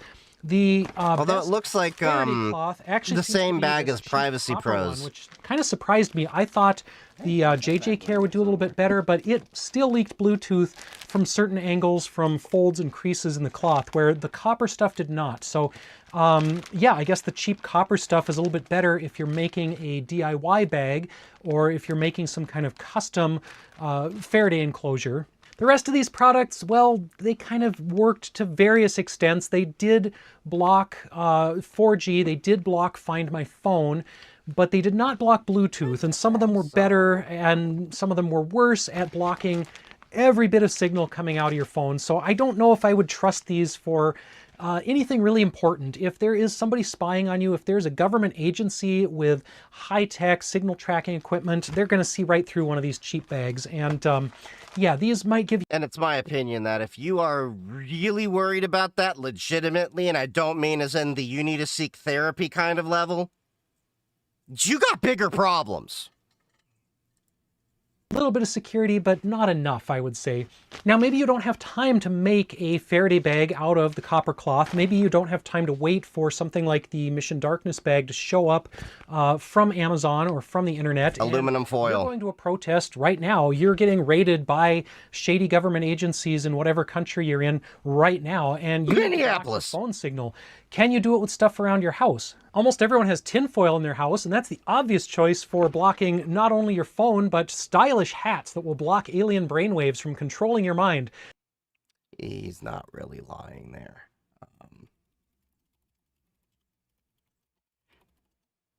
There is a tinfoil hat making contest at DEF CON.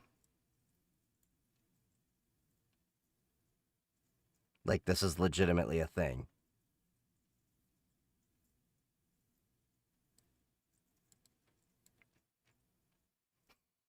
Just so you're aware. Now, I actually have tried to make tinfoil hats before as part of a tinfoil hat contest. Hey!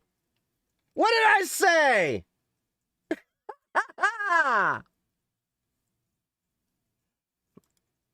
At a hacking convention, and I Now did I need to terribly. go. My It's giving tinfoil hair hat show. increased the mind control. I actually made an antenna accidentally, so I might not be the best one to tell you how to make... Okay, that wasn't at DEF CON, but it's the same premise there. Like, totally different badge, as you can see. tinfoil RF... Hey, but I did notice in the background there... I might not be the best one to tell Hold you on. how to make tinfoil... I did see the aerospace village there. That village is at DEF CON, so it's another con they were at. I don't know which con this is. Well, actually... What does that say? Secret Con. I didn't know about Secret Con. Where is Secret Con? It's a secret. It's in Minnesota. Huh. Well, gonna have to put that on the list to go see. I already have put GurCon and DEF CON and, of course, B-Sides into the rotation with a couple others. But Secret Con, I think I'll have to put that on my list. RF blocking. Is this the new devices, Reddit mod? but I'm No, gonna this try is not. anyway, and we're going to test it out in the same way. This is Basically, Save It for I'm Parts. just going to make a He's a good tinfoil YouTube creator. sandwich around the phone, kind of like I did with the Faraday cloth here, and see, does that block everything, and how many layers does it take to block it? As someone that did cell phone tech support for a telecom company that rhymes with Shmerican, Schmellophone, and Schmellograph, I repeatedly told people if you are being observed by a government agency, don't bother with that stuff because either you aren't or they have stuff that beats any commercially available products and you're already hosed. Pretty much. It's a more verbose way than I would say. Cliff still is speaking this year at SecretCon. Nice. Oh, Cliff Stoll. Okay. What about the gathering of the Kyles in Kyle, Texas? Well, I'm not a Kyle. Could make a fortune selling Mountain Dew monsters. One layer of tinfoil. Nope. 2 layers of tinfoil. A little better, but not great. 3 layers of tinfoil. Still not doing 100% here.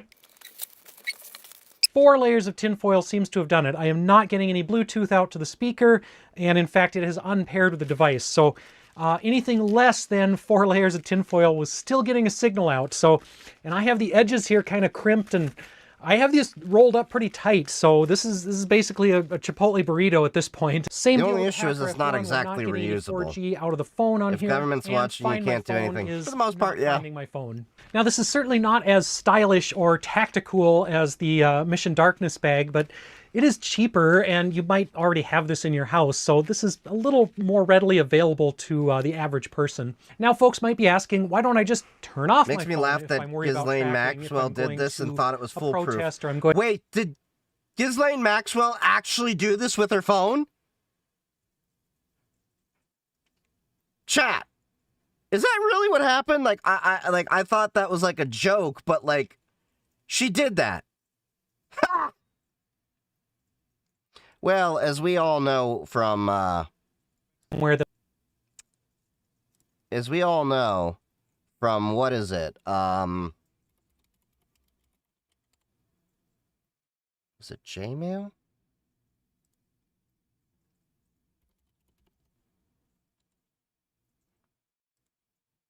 There we go. Well, as we all know from jmail.world, they were doing a lot of stuff really out in the open from their emails.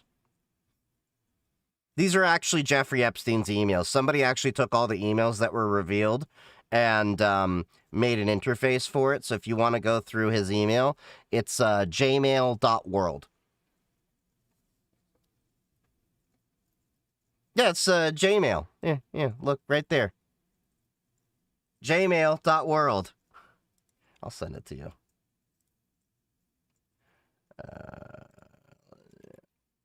It's in your Discord. But yeah, you can go peruse through Jeffrey Epstein's emails.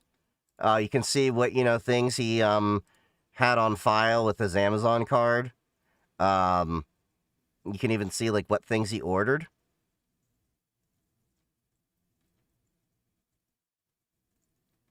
But yeah, this is Jeffrey Epstein's actual emails. So, yeah, if the government's looking at you, they have much better ways to do this. I don't want people to know where I am. Well, some phones that works and some don't. For example, I've heard... Well, Lobo, let's remember, we had an entire government agency that, Hey, thank you for the 100 biddies. Thank you for the 100 bits. Appreciate that, Jessica. What's up, Bengali?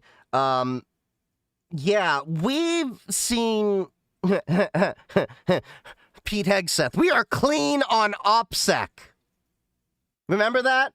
As he said in a Signal chat, I think it was. And turns out he added a journalist because they didn't have any identity and access management around there. Which is why Signal is great for a person-to-person kind of chat app, chat amongst your friends, all that. It's great. But you can still add people that shouldn't, and you should be able to revoke access immediately, which is why it's not great for a business setting.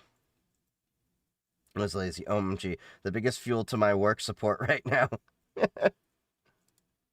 iPhones will still report their location even when they're turned off. And some people might think that's a feature for losing your phone for tracking. Because I use it as an tags, example. like Yeah. But other people might not want their Apple product constantly reporting where they are, even when it's turned off. You could also just leave. By the way, Jessica, if you need more ammo, I have like an hour-and-a-half expose I did on Signalgate. And we went into the further parts about it. I think there's like 2 or 3 things about it. But the first part has tons of information, like System Signaling 7. I go into a whole section and diatribe why this is bad from an identity and access management and what alternatives exist that you should be using, like Slack, Teams, and Matrix. Even talking about what governments are actually using in an open source solution to be able to do this. Yeah, Signalgate. We're talking about that. I've kept better security on my dinosaur breeding lines and Ark Survival Evolved than some people in our government have on their personal emails. Yeah, well, to be fair, email is not that great, and it's not that secure. It doesn't matter if you're using Proton or anything. Proton, at most, can encrypt your email at rest, but the reality is, because of how email works, it's not a limitation to Proton, it's a limitation of the email protocol. Everyone can see your emails coming in, unless you are using PGP encryption. But most of you are not, and most of you don't have a PGP key out there for people to send you PGP encrypted emails. I do, but that's because I'm me. Phone at home if you're worried about going somewhere that you might get into trouble, but then you don't have it as a backup. If you have it in a bag, if you have it wrapped in tinfoil, it's still available to you.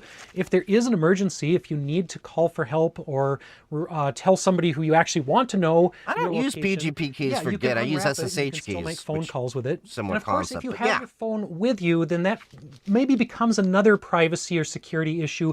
If your phone is confiscated. But about SMIME, it does encryption too, right? Well, SMIME, there was an exploit around it a while ago, as I recall.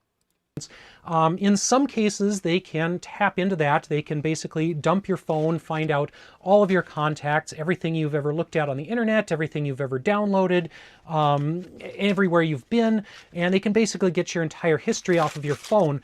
Legally or not, it depends where you are, what part of the country you're in, what part of which country you're in, how much the Constitution matters at any given moment to the present administration or whatever agency, and how much they actually care about things like civil rights. Yeah, various agencies just don't care about those things anymore. In some jurisdictions, it is perfectly legal for police or government agents to make you unlock your phone. They can both be RSA. Say no, basically, legally, you are required to unlock your phone. Although now I'm moving my SSH stuff to ED25519. That's if you have a pass key or a face recognition or fingerprint recognition. In other places, it's one or the other. You basically have to check your... Okay, so more or less, kind of confirmed what I was thinking about Faraday bags, and like the fold over type is better. But yeah, there is a vulnerability in SMIME that you should be aware of. Yeah. So be aware of that. I think if I recall correctly, it mostly applied to the attachments in there. Yeah, appends malicious HTML tags to an encrypted email and hopes the email client will unsafely parse that HTML. The attack is executed once the recipient's email decrypts the email, processes the injected HTML tags, and then exfiltrates the email, which is now in plain text to a URL specified by the attacker. However, this requires the attacker to can intercept and modify the emails.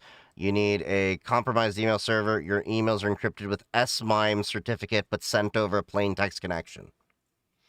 So, there is some, nuance around it. All right. I'm getting tired of your hightail videos, Red Fang. I'll watch that another day. We'll skip that and go to this.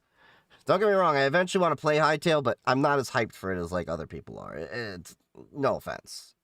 I love you, buddy. But no. All right, so what is this? Marvel fans in the U.S. need to see this. Have you ever wondered why Tobey Maguire's Spider-Man is literally the poorest version of all the Spider-Men? I mean, think about it. Every other Spider-Man goes full world-ending villain mode when they turn evil. But Tobey, when he went dark, his biggest goal was asking his boss for a raise. And once you start noticing the details in the Raimi movies, you realize just how broke Tobey's Spider-Man really was. First, his backpack. In Spider-Man 2, if you look closely, one whole side of his bag is ripped open. Oh yeah, I did notice that. Just buy a new backpack. But not our guy Tobey. He literally slaps some tape on it and keeps using it like nothing happened. Meanwhile, Tom Holland's Spider-Man, bro gets a new backpack every movie. Second, his glasses. The arm of his glasses is snapped clean off. Any regular person would repair it or buy a new pair. But Tobey? Nope. He just tapes it back together and keeps rocking it proudly. Third, his tiny little scooter. He's doing part-time pizza delivery on that thing. And when it gets damaged, does he take it to a proper mechanic? Absolutely not. He tries to fix it himself just so he doesn't miss out on the reward money. And what happens? He doesn't fix the bike, and the tire literally falls off the building. But the funniest moment of all, in Spider-Man 3, when Tobey goes full evil mode, what's the first thing he does? Not destroy the city. Not hunt down villains. Nope. He asks his boss for a pay raise, then goes to buy a new suit. And if you look at the store window, there are red sale tags everywhere. My guy turned evil and immediately went budget shopping. Tobey Maguire's Spider-Man isn't just the most relatable Spider-Man. He's the most financially realistic superhero ever created. I think there was a reason behind that, because remember, this was also, I think, during the years of Stan Lee. So, yeah. That totally makes sense. Okay, what is this? Twitch is scamming new streamers. You guys see the disgusting thing that got announced today? Twitch I think I heard about this one. Sponsorships where the only payment is a gifted sub if your community gifts 5. So for those of you that don't know what you're looking at right now, Twitch has a tab for sponsorships where they form a partnership with a game or company, and then I need to check this out because I've actually never looked at this section. So let me see. I guess it's under monetization, sponsorships. I want you to get, I will prove this. Look, it just came up. Welcome to Twitch sponsorships, okay? I've never looked in this section. Okay. Scroll down. Accept terms. Okay. the streamer, we have to do that integration for 5 minutes to an hour. So normally how it goes, they pay you a flat amount to... You have a question. Is it okay to ask? That's your question. You know, that's your quota for the stream. I'm kidding. You don't need to ask. Just ask. This actually explains so much why people stream certain things. Okay. The game for an hour. It seems fair, right? Twitch takes their cut for getting the partnership done. You take your cut for streaming the game. In the sponsor tab right now, if I enable this, I would have to stream 2xKO for 1 hour. And the payment that I get is not from Twitch, but from you guys. Wait, what? Okay, so I can't see it right now because obviously that's an older one. Expired, decline. Well, this is probably an older thing. But, like, you get an idea, like, you can, you know, pull that up and you can see, like, look at that. Okay. That's how it works. I obviously haven't done this like I just showed you. I just accepted the terms and conditions here. I didn't really care to look at that because I was like, it's probably bullshit anyway. And I was right looking at all these games. Like, yeah. You guys spend $25, I get a fraction of $5. So just to make this abundantly clear, Twitch is getting money from Riot Games to promote 2xKO, so they get their bag, and for us, they give us a fraction of 1 subscription on Twitch. Did you guys? What the hell? Okay, that's not... I don't think that's really Twitch per se that's doing it, but Riot that's doing it. But it shouldn't even be allowed. Like, you shouldn't be able to just buy something and then give a sub, and then that sub basically is going to pay Twitch and you. Is a zero-click or zero-day exploit spyware and malware available on dark web and black market if... What? If what? If yes, how much will it cost? It varies on the exploit. But a lot of times those exploits can be on the market. A lot of the antivirus companies actually do buy those so they can start researching and studying them. It'll vary in cost. There's no set amount. Some exploits are, held close to the chest, like by state actors. Other ones are, sold on the market. There's ransomware as a service, things like that. I'm not advocating any of this, but this is general cybersecurity knowledge that you should know. These things do exist. Where you can find them on the dark net, that can change all the time. Because, what market exists today could be taken down tomorrow, and then another one spawns up in its place. But yeah. Have you heard of the Up phone? Oh yeah, that bullshit phone. We've ripped that apart so many times. It is a bullshit piece of phone. Eric Prince, which I think is behind Blackstone, I think it was. Eric Prince. And if you look into the guy, Eric Prince, Blackwater. That's what it was. It is, he is a shyster. He has a private military, he's basically has a mercenary kind of thing. He's the guy behind an Up phone. He has made some really outlandish claims. The Verge even talked about this. They talked about this. Made in the USA. Here's the problem with this phone. And I will just do a quick, dive into this. He's made some really outlandish claims. Hold on. I'm trying to find the specific one that I found. Yeah, this one. From The Intercept. Go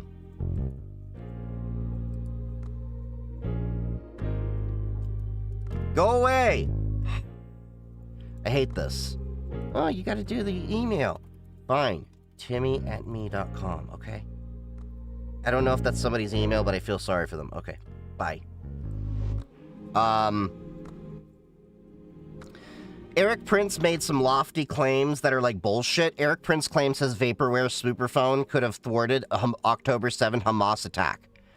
I can tell you definitively that is absolute bullshit. This isn't just my opinion. This is a fact. Because he's it's absurd, immunity, claims of immunity to surveillance, all of that. This phone is literally designed for people that have tinfoil hats and think the government is actually watching them, but doesn't freaking know anything about cybersecurity. I could sell them a packet of ketchup and tell them that it is secret ketchup that if you spray all over your body will, stop all the radio waves from going from your phone. I just made that shit up on the fly, so is it a good analogy? I don't know. But I'm sticking by it.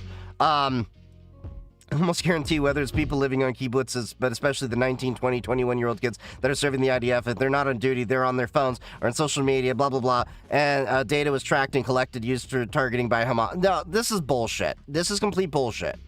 And this isn't just, me saying shit. This is objectively bullshit. This isn't subjective. This is BS, 100%. No ifs, no ands, no buts that he's making this claim. And to further it, let's actually pull up the Up phone. I want to pull out this very quickly. Up phone. The unplugged phone. That's what it stood for. Okay. So this is the website for it. All right. Costs just about as much as an iPhone. Essentially what it is a rebadged phone. Okay? Now, they talk about carrier support, all of that. Great.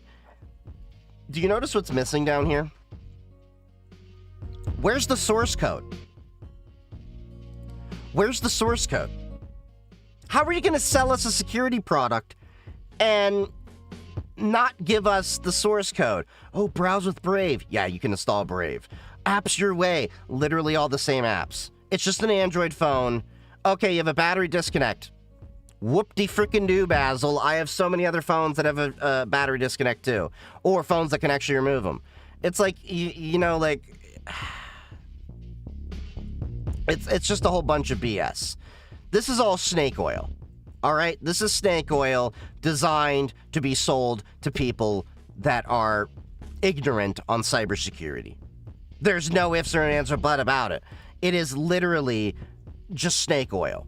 It is vaporware. It is not legitimate. Even if you gave me the phone, like, look at this, retired CIA agent. Yeah, just because you're a CIA agent doesn't mean that you are actually smart on cybersecurity. Because you're retired. Phone ads in general are BS. For the most part, yeah. But, like, yeah, this was all BS. There's no source code revealed for us to audit it. And if you want to actually have guaranteed privacy around it, and that's trustworthy, you're going to have open source code for us to audit. And that's where, like, Graphene OS, why I keep defaulting to it. Do I have issues with the developers and feel they're a little toxic? Yes, I do. Lewis Rossman and other creators have talked about this. But they at least, I think, do the decent thing where if you look at their stuff, look there. There's a tab, source, right up front.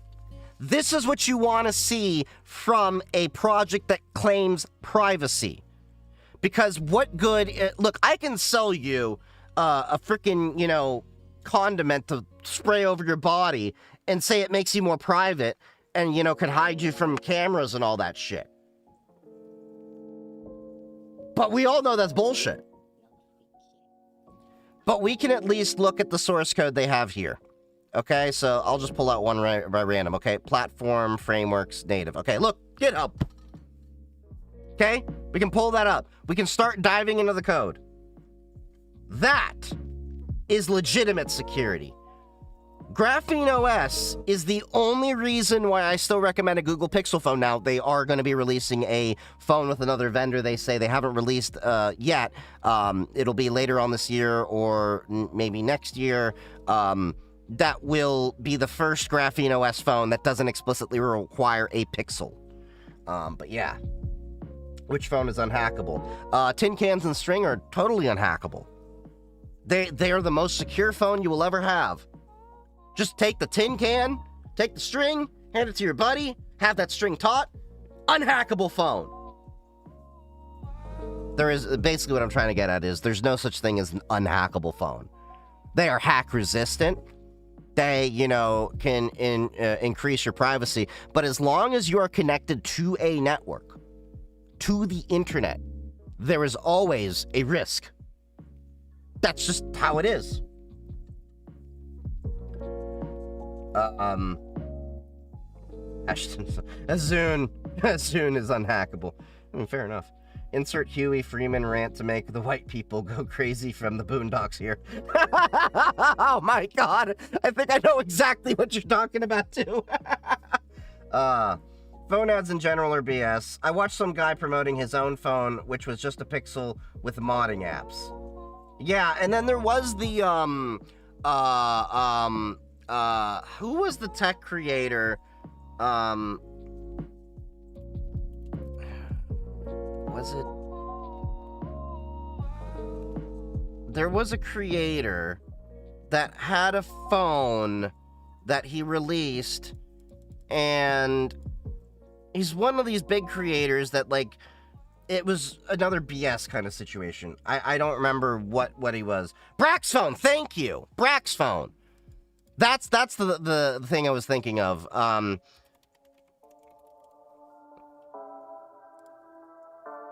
Okay. Was it like... Okay, so he's selling another phone. The Brax 3. And I think what was like, I'm trying to remember. What was the thing that, called out? Oh, yeah. Again, where's the source? Where's the source? I see Reddit. Okay, I see getossource.co. So you're using Ubuntu TouchOS. You're really not doing much there, buddy. But it was like another one of those phones where it's like, dude, what does this do differently that a Pixel with Graphene OS couldn't do already? And even then, when you compare it to the Graphene, it was nowhere near the same level. It was not even Graphene, it was literally a phone with Lucky Patcher. Good God! But yeah, you're gonna find a lot of snake oil in this area, unfortunately. Like, I have had to debunk for a lot of people, and I've had to do this so many times. People think VPNs are a silver bullet. I'm not saying VPNs are all inherently bad, but people are misapplying and misunderstanding and misusing VPNs. Do I have a VPN? Yes. I'll point out in my computer right here. We'll go back to the screen. Sorry, you can't see that on the TikTok side. I got Proton VPN right there. But if you notice, it's off. Why? Because I'm in my home network. There's no advantage to me using a VPN. And when I am using Proton VPN, why am I using that? Because I want to look like I'm somewhere else in the world for certain testing purposes. So let's say I want to come out and hit a certain site from India, see how it displays. Or come out from Germany, see how it displays. Or, things like that. That's what I use for testing. But primarily, I only use a VPN when I'm in a public Wi-Fi, an untrustworthy internet, and then when I'm streaming movies overseas. When I am overseas, outside of the US. Like when I was in Portugal, I was using it to watch Hulu. But even then, you have to have the understanding of not all VPN providers are trustworthy, and inherently, the best VPN is the VPN that you can run yourself. So many people are installing free VPNs. Free VPNs are the worst. Because if you are not paying for the product, in the majority of cases, you are the product. I need a VPN in Iran just to access normal websites since everything is blocked. That's fine. Like, I'm not... These are edge cases. Are they real cases? Yes. But to the average, everyday person in the majority of the world, this is not a reality unless you are in China, unless you are in Iran, and certain other countries that have oppressive regimes in certain ways, shapes, and forms.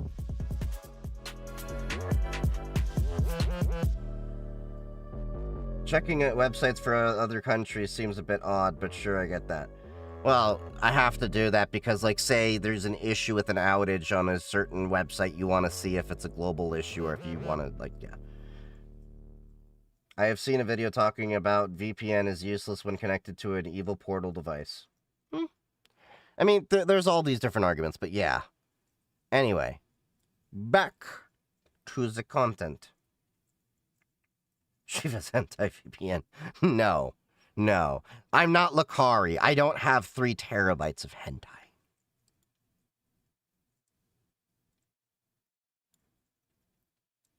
Okay. So apparently, hold on. Brian is evil for this. What is this video?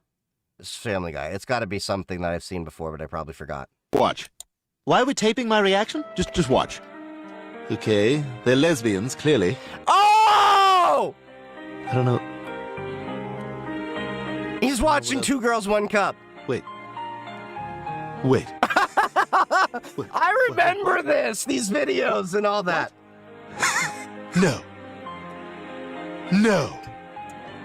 Oh, what is wrong with you? Oh, my God.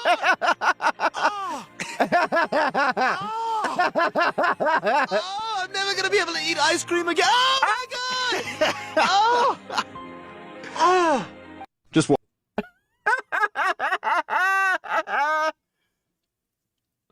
about if you use a global roaming eSIM encrypted card in Google Pixel 10 with Graphene OS?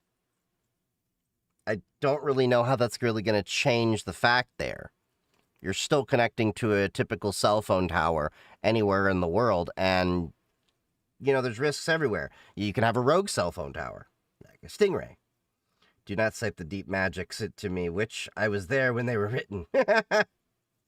Isn't Stewie 1 year old? He's like 5 or something like that, but he's perpetually like 5.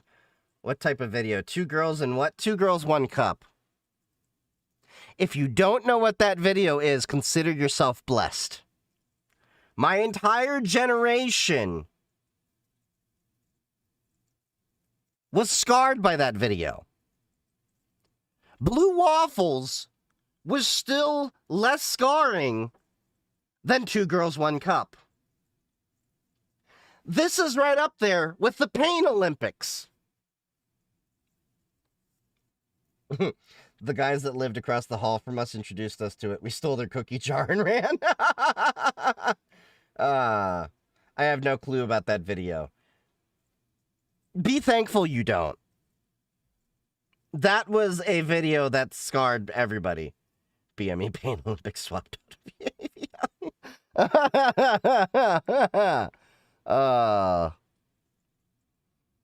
Okay, what is this? When the news reveals who else is in the Epstein files. Likes of Bill Clinton, Michael Jackson, and Chris Tucker, Walkerville's very own Miss Frizzle. Me? I've never been to that island. People are now calling her Miss Freakle. Miss Freakle? Miss Frizzler the Diddler, and of course, Miss Jizzler. What? Why are they calling me that? They calling me that a lot? Are you kidding me? Here goes a photo of what looks like to be Miss Frizzle when she first got to the island. As you can see, both her and the school bus look very excited. Oh, I was just taking the kids to a random island, and then I saw the other kids there and thought, oh, there's other classes here too. That was it. Here goes another photo of her and her freaky ass. Yeah, I do have a YouTube channel. Look like they just walked into a buffet. Unfortunately, links are in bio if you're on the TikTok side. A butt buffet? We look at each other like that all the time. It just means she's hungry, but not for ass, no, for plants. We here have an the school bus was shifty. One of Miss Frizzle's old students. Tim, take it away. You know, Miss Frizzle was one of the worst. We didn't even want to sneeze in that class because we were all afraid she would try to go inside of one of our bodies. You know, she never got one signed permission slip, but she always found a way to slip inside one of the students. The parents didn't ask. That's on them. You know, one day I came in sick, and then she turned me into the field trip. We're going to go inside of Tim's body. I said, hold on, Miss Frizzle. I got a sore throat. Why are you trying to go up my ass? And then the bus just Jesus! Wow, this is the fastest route, and that's just science, guys. Come on. On her desk, she had an apple and a bottle of bus lube. You know how it feels to have a lizard walking inside your guts? Well, I do. That shit it just keeps going. Demonic. We also have the exclusive interview with the magic school bus itself. Take it away. Wow, I cannot believe what I just heard. This is all very disturbing. Oh, that treacherous bitch. I should have turned you into scraps. Well, it seems like the only magic in this school was turning kids into tricks. But the light... Jesus! Oh. Okay. What else you got for me, Vampire? BlackBerry's not working. Okay, this is British comedy. Love British comedy. Problem. Yeah, well, my BlackBerry is not working. What's the matter? Run out of juice? No, it's completely frozen. Oh, yeah, I can see that. I'll tell you what, let's try it on orange. Oh! Orange network. It's got a few black spots, you see. Oh, dear, yeah, sorry about that. Yeah. Was there anything I do to get my BlackBerry working? Well, it might be worth waiting a couple of weeks. They got the latest BlackBerries coming in then. Well, could you give me a date? Certainly. Let me put that date in my diary. Anything else I can help you with? Yes, I've also got a problem, to be honest, with my Apple. Jesus! Oh, dear, that is an old Apple, isn't it? Yeah. When did you buy that? Last week. Last week? Oh, they brought out 2 new Apples since then. What's the problem with it? Well, I've tried to put my dongle in it. It won't fit. Dongle. Well, I don't know much about these things, but my wife's seen a few dongles in her time. And she She says it's a little bit on the small side. I'm afraid there's not a lot I can do about that. What's the problem? Yeah, well, my...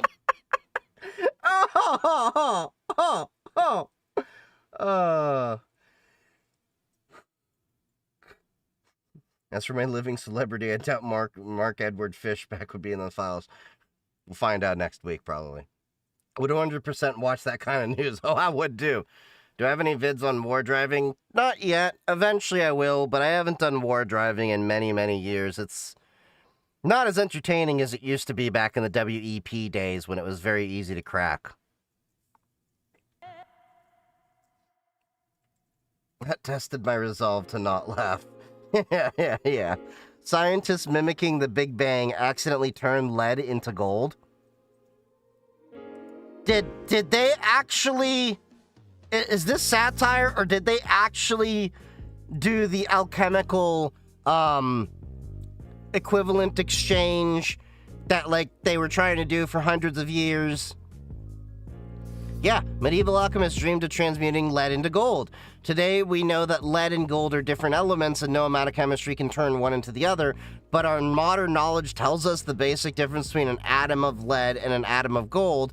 The lead atom contains exactly 3 more protons. So can we create a gold atom by simply pulling 3 protons out of a lead atom? As it turns out, we can, but it's not easy. While smashing lead atoms into each other at extremely high speeds in an effort to mimic the state of the universe just after the Big Bang, physicists working on the ALICE experiment at the Large Hadron Collider in Switzerland incidentally produced small amounts of gold. Extremely small amounts of gold. In fact, a total of some 29 trillionths of a gram. But of how many grams of lead did they put in? What's the ratio? That's interesting. Brotherhood. Full Metal Alchemist Brotherhood. That's what I was thinking of, too. We can now make gold. We've been able to do that for years. It is just cost prohibitive.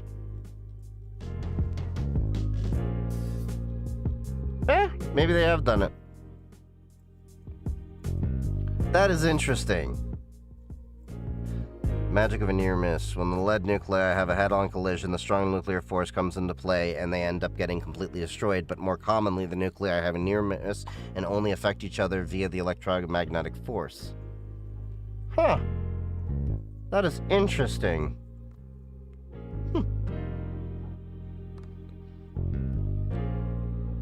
Alright, what is this video? Oh, I remember this. This was a funny video I wanted to share with all of you. This is like me coming home, basically.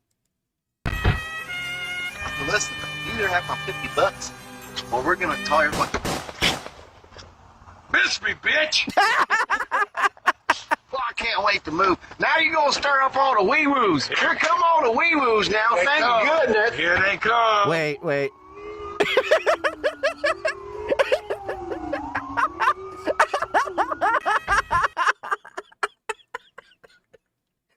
You're gonna start all the wee-woos. Wee-woo!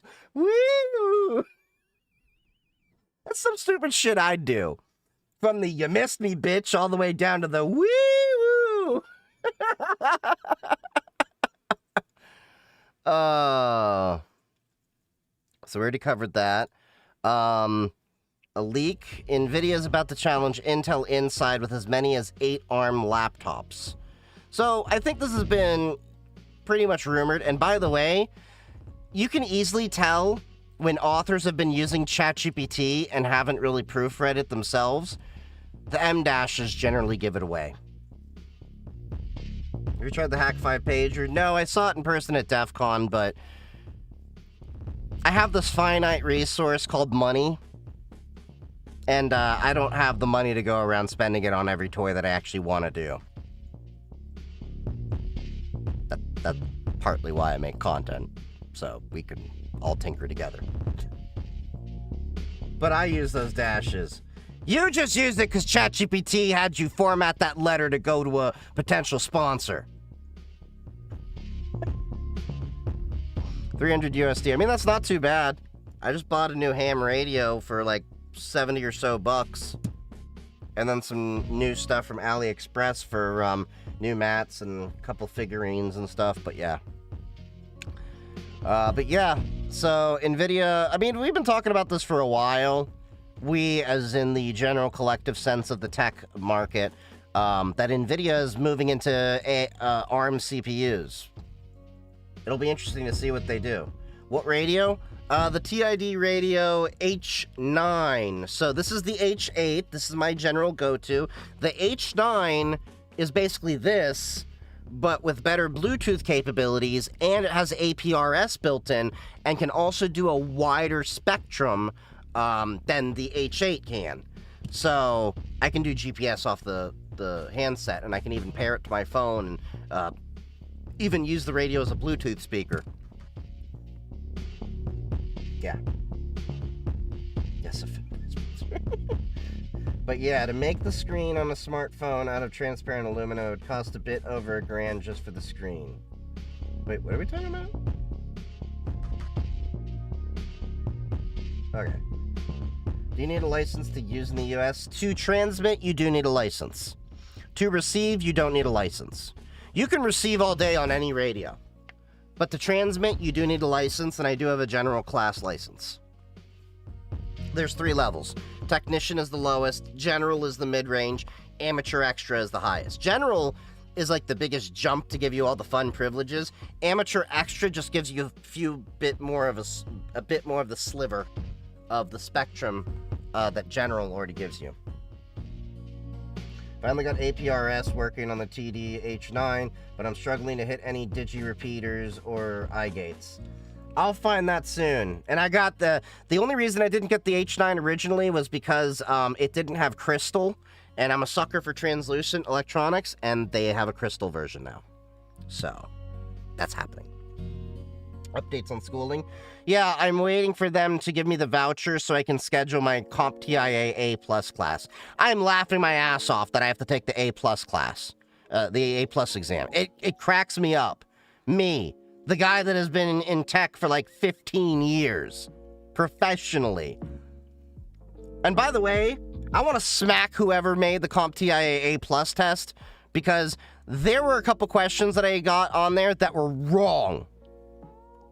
And that's why I also tell people, certs are not really an indicator that you know knowledge. It means that you can pass a test. And that test may not always be valid. It may not be accurate to, what you're trying to do. All right. Difficult to get? No. Technician, you can get in an afternoon. It's $35. The license lasts 10 years. The test itself is $15. You just got to find a place to go take the test, either online or in person. I recommend in person. Each level is only $15 or so. You can knock out the technician license in like an afternoon or two. I did it in like 2 afternoons because I already knew Ohm's law and some of the electronics basics. I just had to learn all the basic regulations and rules that you have to answer. General took me a couple of weeks. Actually, it took me a couple of months. I will eventually go for amateur extra, but I'll probably do that in a year or 2. I got so many things going on.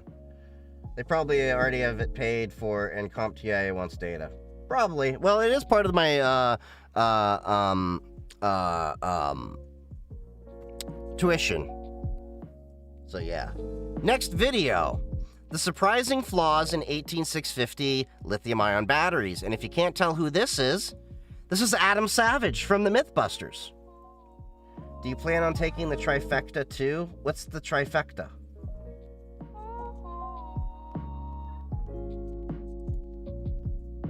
Hey everybody, Adam Savage in my cave with Alex and Andreas from Luma Field. Okay, for the uninitiated, what do you guys do? Yeah, the best engineer. Okay. I will dispute this, Jessica. I would say Grant Imahara was the best engineer. But unfortunately, his life was taken too soon.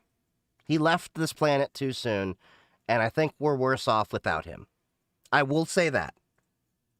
Grant, I would say, was probably the best engineer on the show. He was a brilliant genius, and he was doing some amazing things, and it's really sad the way that he, passed away. But I would have to say, Mythbusters, I have to credit them in part for me wanting to tinker and get into, you know, experimenting on a lot of different things, including technology and all that, because they encourage that curiosity to figure out answers and everything. But yeah. Oh, A+ and Network Plus and Security Plus. I have to as part of the WG curriculum. Missed the B team, like Carrie and who else was it? I will say this. I was young enough that Carrie was definitely in Maxim magazine, and that photo definitely was on the wall of my bedroom as a growing boy. She can get it. She still looks great for as old as she is. She can still get it. But I'll be honest, like, the brain's there. Carrie, Tori, and Grant. That was his name, Tori. Okay. We make industrial X-ray CT technology. Basically, the way I like to think about that, fancy digital X-ray camera that's 3D. It lets you see inside things. Pretty much anything you put in the scanner. And then we make really powerful software that lets you analyze, quantify, understand what you put in the scanner, whether that's a golf ball, a battery, a medical device, a plastic bottle, and really understand what you've made. Because it's always. I didn't know they had stuff like that. Like, I always thought like they did, like how they got inside, they would use like CTs and all that, but I didn't know like in depth. Tori Valehi, or however you spell his name. Yeah. He was really funny. Well, and this is technology that we're used to, I think, culturally in medicine. But exactly. You guys have built a business-to-business application for it. And a couple years ago... Okay, that actually makes sense. So they're just slicing it in the same way as the medical applications. I just didn't know you could do that for non-organic tissue. Huh. And looked at some cables. Yeah, and that was a fascinating dive into how much difference there can be in manufacturing tolerances and executions for what seem like the same exact part. Exactly. And now we're here to talk about this. This is very exciting. So tell me about what's going on here. Yes, so Lumafield's first product was the Neptune, and that was really more for R&D and failure analysis, but we've moved to create solutions that also support production. Okay. And since we can scan now thousands of things, we had the idea, like, why don't we scan 1,000 batteries, right? Batteries are everywhere. I believe 10 billion batteries roughly are manufactured every single year. 10 billion? Yeah, and that's a lot of batteries. Are in this form factor, the 18650. And I have at least 1 million different kinds of these in a drawer. I have a bunch of them too. I think a unique case. Most consumers don't interact with them directly, but like if you buy, say, like a cordless vacuum or a power drill, like they're actually just filled with these batteries inside. And they're everywhere. Different form. We used to be able to crack open laptop batteries back in the day, and we would harvest the cells out of them because they usually had the good LG or Samsung cells. They were great. But you also, you know, have different kinds over there, because, like, these are the flat tops, and then you have the button tops over here. I had to get the button tops for my solar node for my Meshtastic device, and I'm using Moly cells. So I have 4 3,000 milliampere batteries. I think it's 3,000, maybe 3,500. I think 3,000, I think sounds right. So I have 1.2 amp hours in my solar node. Like, effectively, that node, if it didn't get any sunlight, could be fine for, I think, like a month or two without any sunlight. The solar panel just keeps it topped up. But yeah, there's like so many different ones. Like, this looks like a LG, if I'm not mistaken. I could be wrong. It's hard to tell. But then, you know, like, they, of course, turned them away, so you can't tell the branding. But, like, you know, like, you have the LG, we would call them the chocolate batteries, which were longer. These have different draw amounts, so they have ones that can do high current. And another thing that I found is, like, a lot of these vape cells and all that, they would actually misrepresent the amount of capacity that they actually had. Very often, unless you got reputable brands. Why aren't we using these type of batteries instead of AAA batteries? Well, the reality is because these are 3.7 volts, and an alkaline battery is about 1.5 volts.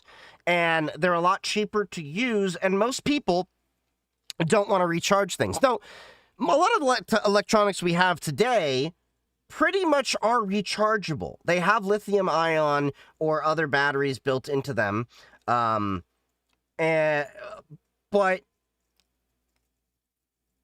most people are not directly interacting with these like they said. But if you crack open your drill, which is a lithium-ion battery, things like that, they are using these cells. You can potentially crack it open, replace the cells in there, and upgrade, your battery if you really wanted to. Of course, you would have to worry about the charging circuit and things like that, but that's a whole other thing. They're definitely used, and there's a whole math that goes behind this, like with the amount of drain that you're allowed, like high drain batteries, the high current ones, you have high capacity ones, there's a mix. This is like an E-Fest battery over there. The chocolate LGs were like 4200 milliamp. Yeah, they definitely had a lot of power back when I used to vape. Clouds, bro, clouds, vape nation. That whole thing. I would use LG chocolates in a lot of my mods. So yeah, I actually learned so much about lithium ions getting into it because I wanted to at least learn mechanical mods just to understand how they worked. But IKEA is selling rechargeable AA and AAA batteries. So those are usually nickel metal hydride, maybe nickel cadmium. So nickel metal hydride, it's just that we can put those batteries in to devices that are designed for 1.5 volt alkaline cells, whereas these are 3.7 volts. And in order to get these to work in other circuitry, you have to redesign a lot of it. Whereas you can design it for AA and AAA, and then a person can actually go in and use a disposable battery, or they can use a rechargeable battery because they're basically compatible with using each other in terms of the capacity. Factors in voltage. To make different voltages. Exactly. So we thought, why don't we take this standard form factor? They all look the same on the outside. That's what they're supposed to do, and scan 100 each from 10 different brands. So. And she's right. I mean, of course she is. She's freaking brilliant if she's working on this. 18650 is actually the dimensions of the battery. If I recall, it's like the length and the width of the battery. So like you'll have the 18, which I think is like centimeters, and then the width is how many millimeters wide. So that's why you'll get like 21700 batteries, and they're slightly bigger. They're 21 centimeters tall, if I recall correctly, and then they are 700 millimeters wide. Yep. Oh, 18 millimeter by 650. Okay. Yeah, you're right. Centimeter would be a lot bigger than I thought. But yeah, it's yeah. Or it's a factor of 10. So maybe. No, it'd be a little bit more. There's actually a reason for the sizing is what I'm basically getting at. Batteries total. Let's just see like what we can find inside. So you're scanning Got a multiple couple of mods batteries that are in from the same production 26650 line as well. Yeah, so we bought over roughly 100 from each brand. Okay, and the secret sauce we're talking about here is The also 26s were fatter, not taller. And, Yeah, if exactly. poorly maintained or. So maybe it was the first two numbers were the width and the second numbers were the length. That actually makes sense. So it's probably, 65 millimeters tall. I mean, 650 millimeters tall, and then it's 18 millimeters wide. I don't know if that 18 is from the center, if that's the radius, or if it's the diameter. Or hit with a hammer, they can easily catch on fire. Lithium-ion battery fires are a real issue right now in the world as we're producing, especially with electric cars. I'm curious what you learned and what you were. Let's talk about like the overarching things that you learned, and then get into some specifics. First 2 digits were the width, and the last 3 were the length. One coworker had a mod that ran OEM manufacturers. So these are well-known, reputable battery makers. Then we scanned 3 brands that were quote-unquote like rewraps. So they are buying batteries from presumably a manufacturer, who knows where, and then they're putting their own branding on it. Like this is a good example. This is Vapcell. So they have put a coating on it, and they're targeting vapors. So all they're really making is a plastic sleeve, and they're buying the battery somewhere else. Exactly. Okay. And then we scanned 4 brands.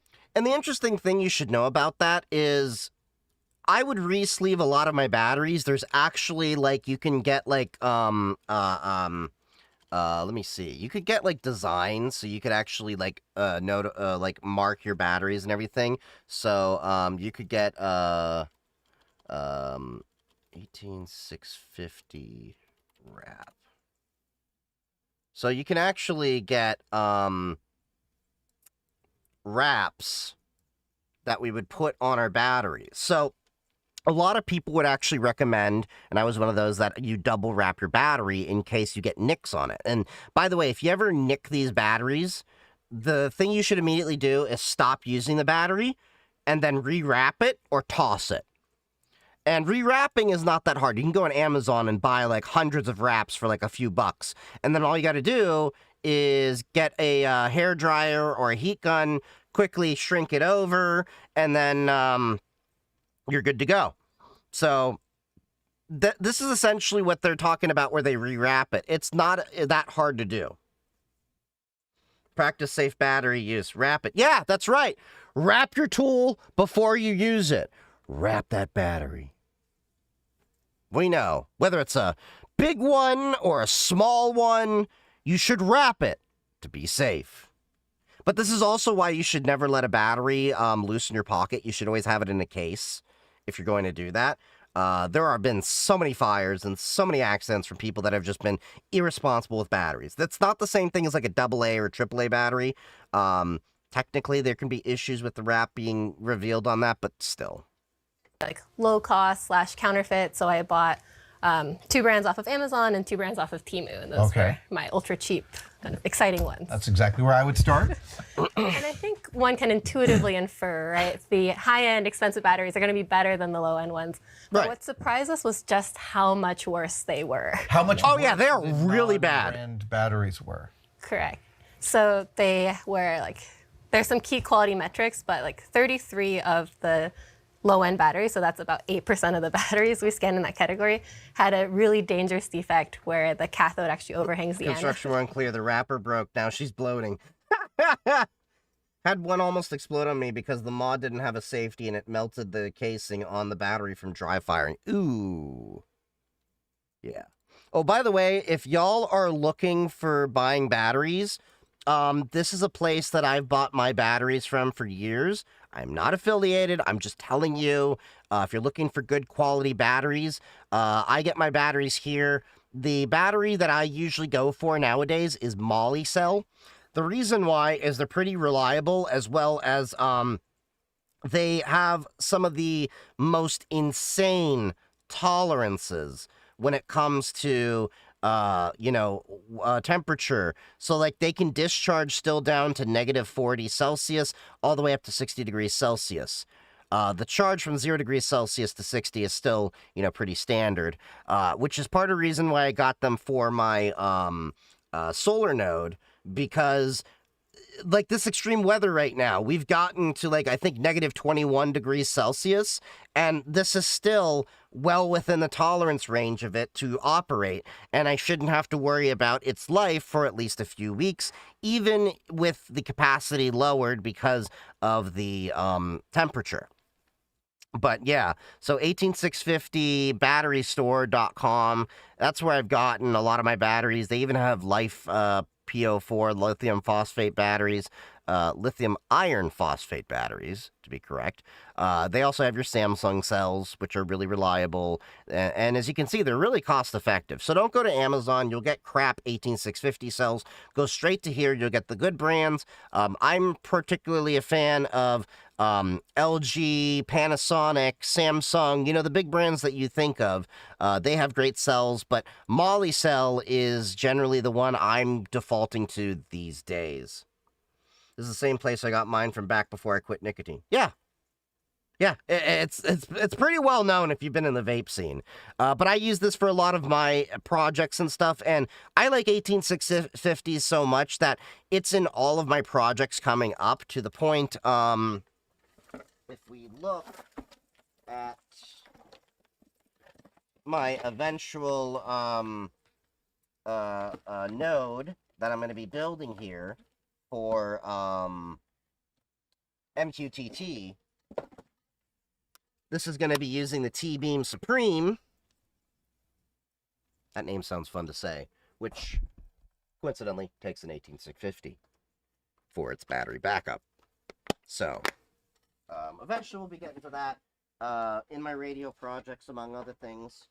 That should be a fun little thing.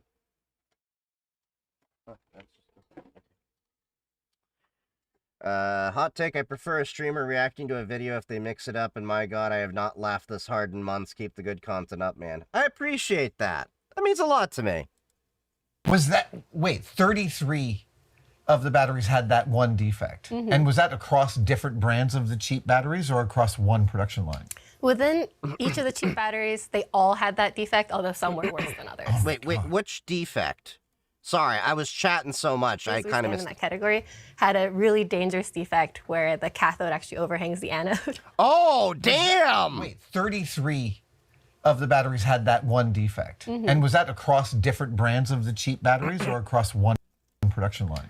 Within each of the cheap batteries, they all I'll show had you that what we're defect, talking although about. Some were worse than others. Oh my gosh. What does that defect look like? You guys got, yes. You made a whole, I love this report. This is Okay, so, yeah, this image will help visualize exactly what they're talking about when I'm like, oh, damn, that's bad. So generally, you want to keep your anode and cathode separated, okay? Because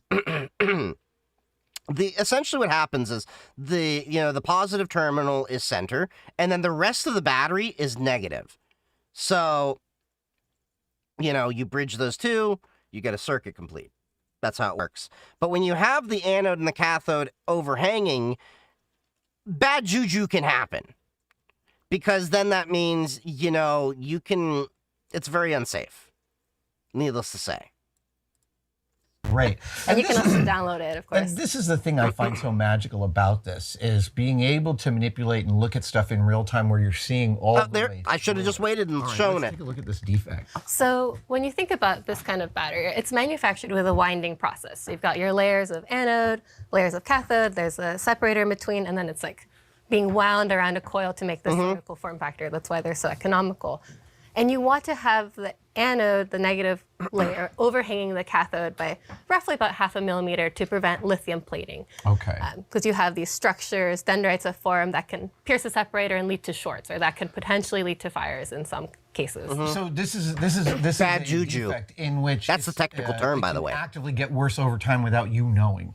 Yeah, this is one of the things that's really fascinating about these cells. We see a little green cylinder, and inside, the engineering behind this, the attention to quality in some vendors is pretty astounding. But it's this really. I think of it as like multi-physics.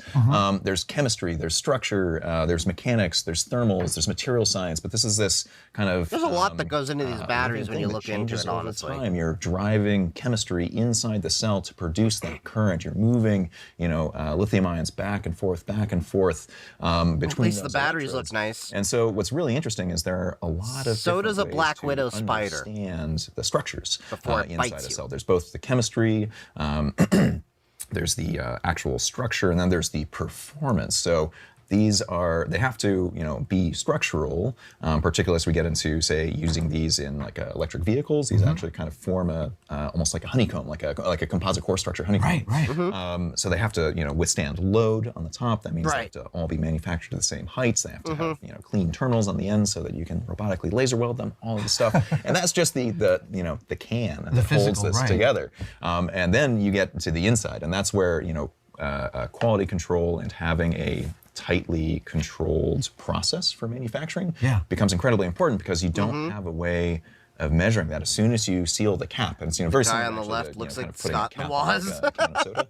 You, put a cap, crimp it on. You lose all access. You lose all access. All you can measure after that is, you can measure his weight, you can hit it with some ultrasounds, you can measure the voltage, but that doesn't tell you structurally what's happening. And I think this is the really powerful thing about CT, is, like... Oh, so they are using CT. We can get inside. Maybe I missed that earlier. Are there any things that are suspicious that we can't tell from the outside? So that's a lot of what... I didn't know CT could actually do this with metals and stuff. Interesting. Here we go. So there's two elements we looked at. There's anode overhang, which is what I talked about, the parts overhanging the correct amount. These are like good examples here. So you can see that the blue dots, that's where the anodes are. They're pretty even, right, how much they're above the red dots. And the other important thing is that both lines are really straight. So that indicates tight process controls. It's not telescoping during the production process. So it's not wandering as they're trying to wind it up. Yeah. Right. Whereas here you see there's like the red dots on top of the blue dots. That's bad. That's objectively very bad. Some manufacturers might have different tolerances for this gap, but it definitely shouldn't be negative. And then I love this battery where you see like it's everywhere. What the hell? Other unintended consequences as things are expanding and contracting. Exactly. And like, let me put it this way. This is your battery. This is your battery on crack. Sorts of other unintended consequences as things are expanding and contracting. Exactly. And so like when you first have the battery off the line and you test it, it might perform just fine. But these are really like lifetime risks. As you use the battery and those lithium ions move back and forth as they're charged and discharged, then it can build up into these dangerous structures.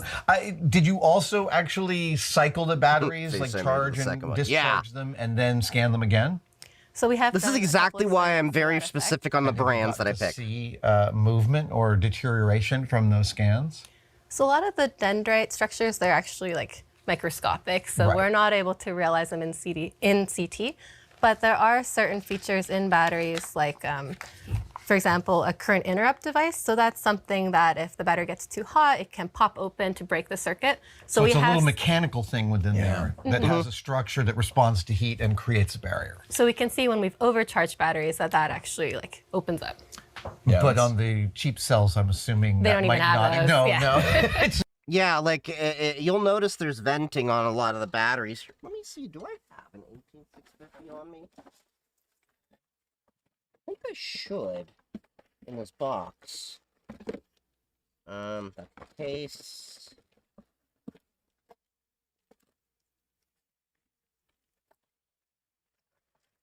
Samsung battery.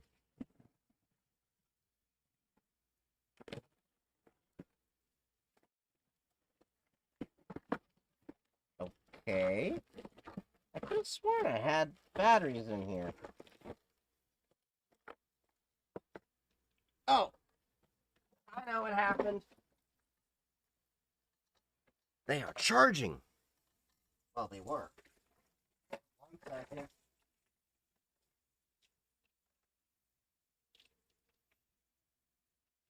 Nope, they are not on the charger. Nope, they're not on the charger. I have a couple of my chargers from my vaping days that have the batteries there, and they're probably somewhere in my battery drawer upstairs. But I do have 18650s around here somewhere. Anyway. But anyway, there's venting inside of there that they're talking about. And the cheaper ones, they're kind of solid. And this is one of the really interesting things. Reaching a point where a battery's a scam, then it's time to just make our own. Cylindrical cells that we. Batteries are actually pretty difficult to make. Well, you can use a potato as a battery. We all know that. But in terms of the batteries we want to use every single day, they're not that easy to make. For the battery port that Alex ran, and then we have a lot of cells look more like this. This is a pouch cell, prismatic pouch cell. So instead of rolling up electrodes into kind of a cinnamon, that's a lithium-ion cell, maybe a lithium polymer. Yeah. I can't see. Industry term of art. The jelly roll is that electrode assembly that has all those very delicate thin foils. We're talking about like 10 micron thick layers of copper, of aluminum, and then the chemically active, electrochemically active coatings, and then you use an electrolyte to facilitate ion transfer across that membrane, charge, discharge. So you can organize those in many different ways. We brought an example of a 4680 cell, which is kind of your brother. I thought that was a candle. I want a flashlight that runs on these. You can get them. Yeah, they pack a punch. These are seeing some adoption in particular like the EV space. Sure. Where we're also seeing adoption of that actually makes sense for EV. Larger pouch and prismatic cells, because you're able to get better heat extraction. Again, these are that actually makes sense heat extraction wise, because they have a flatter surface, and you just can whereas a cylindrical cell. A lot of times what people do is they'll have like some kind of a liquid cooling system, not necessarily water, of course, but more surface area as well. But yeah, it's probably easier to create a cooling system around that. Going on inside a cell.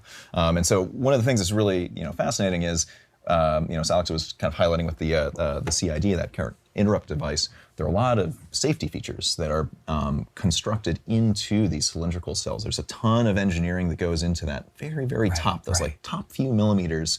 I've never really thought about that. Like, now that he's got it paused, the most I've really thought about is that little plastic ring at the top.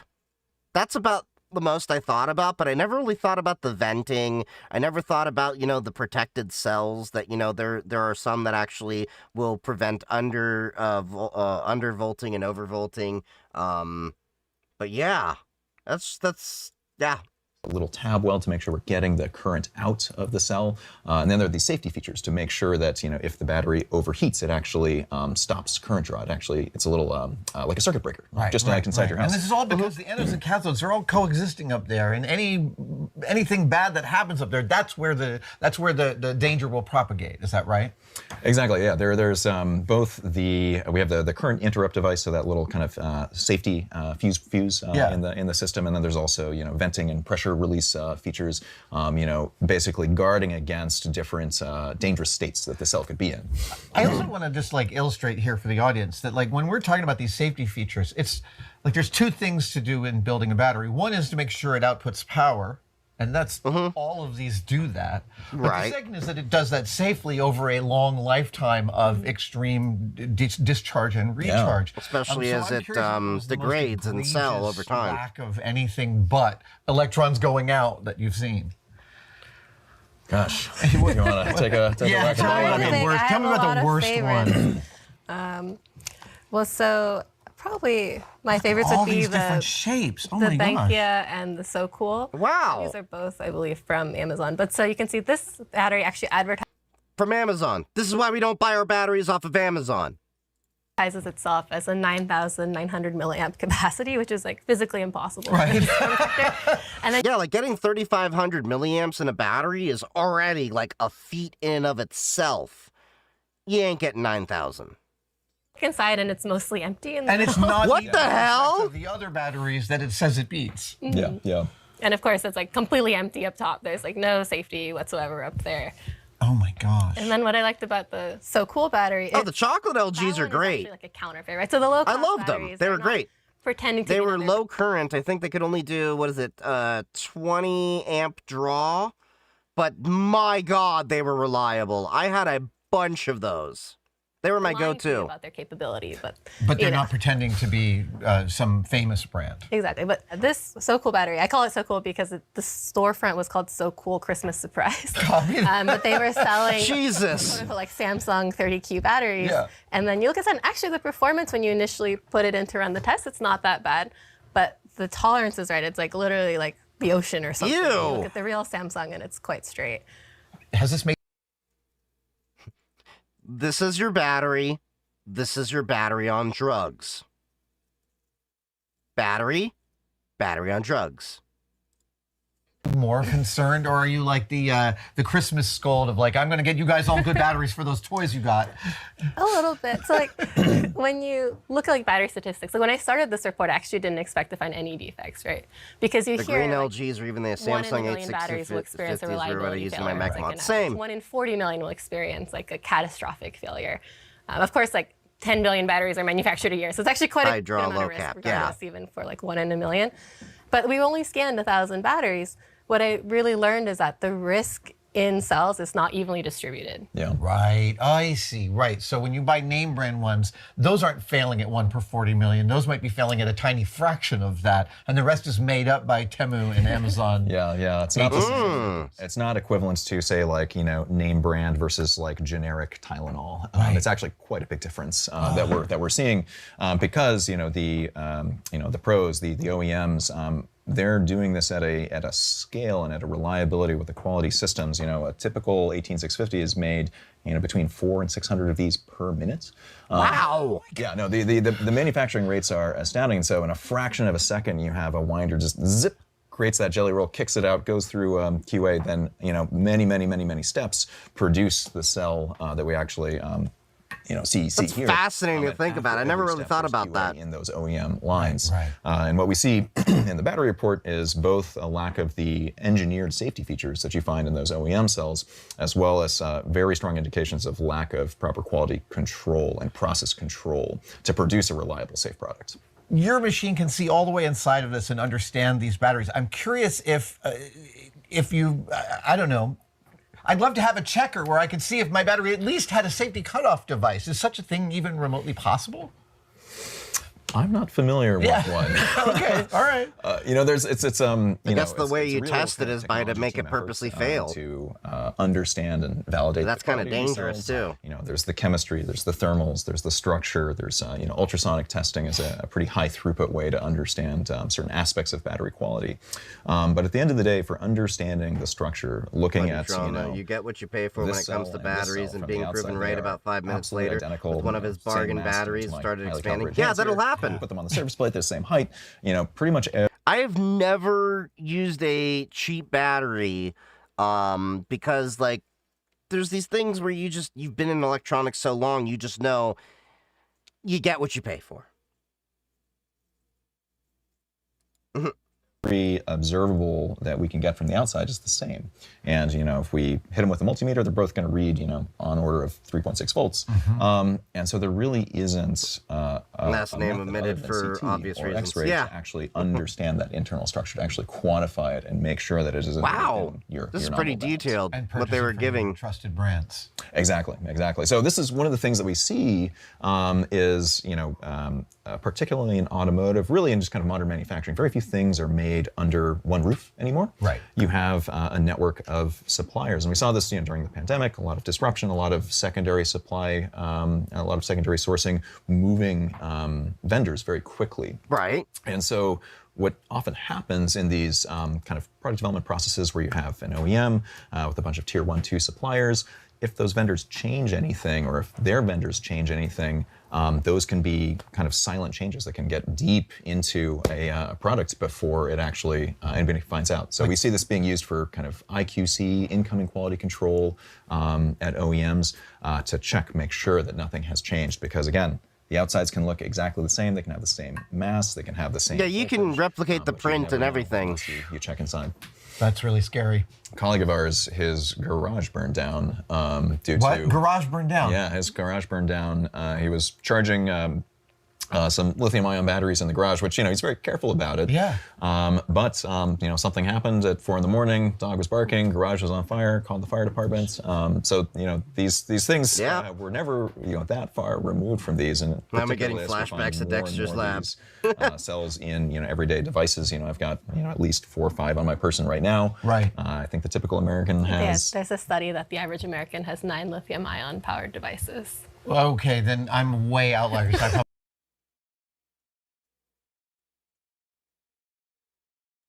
That makes sense. I never thought about that. I'm probably way above that, but that makes sense. 40. Now I'm afraid of my strange batteries. You should be. So what is OEM versus third parties? The same argument as NRFB versus reliable MNB. Manufacturers you buy from reliable vendors. What is never removed from guiding box axiom versus that a mint no consumer box? can take away from Fair this? enough. Yeah, ultimately, unfortunately, as consumers, we're so beholden to the device integrator to do the right thing because we don't have really the ability to take a look inside and verify or change the batteries on our own.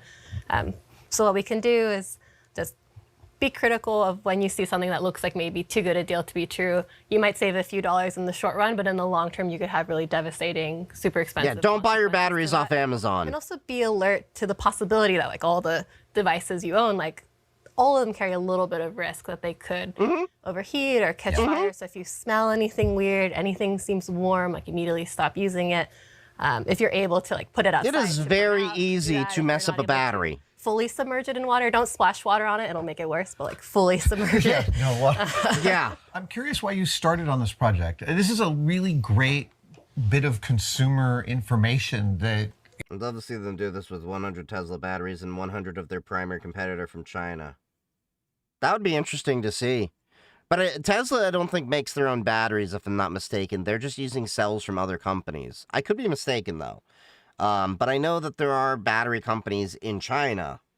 Oh, they don't? Okay, yeah. I'm pretty sure they were using Samsung cells. I could be mistaken on that. Necessary, I think, to function as a society and as a culture. What was the impetus for starting this research?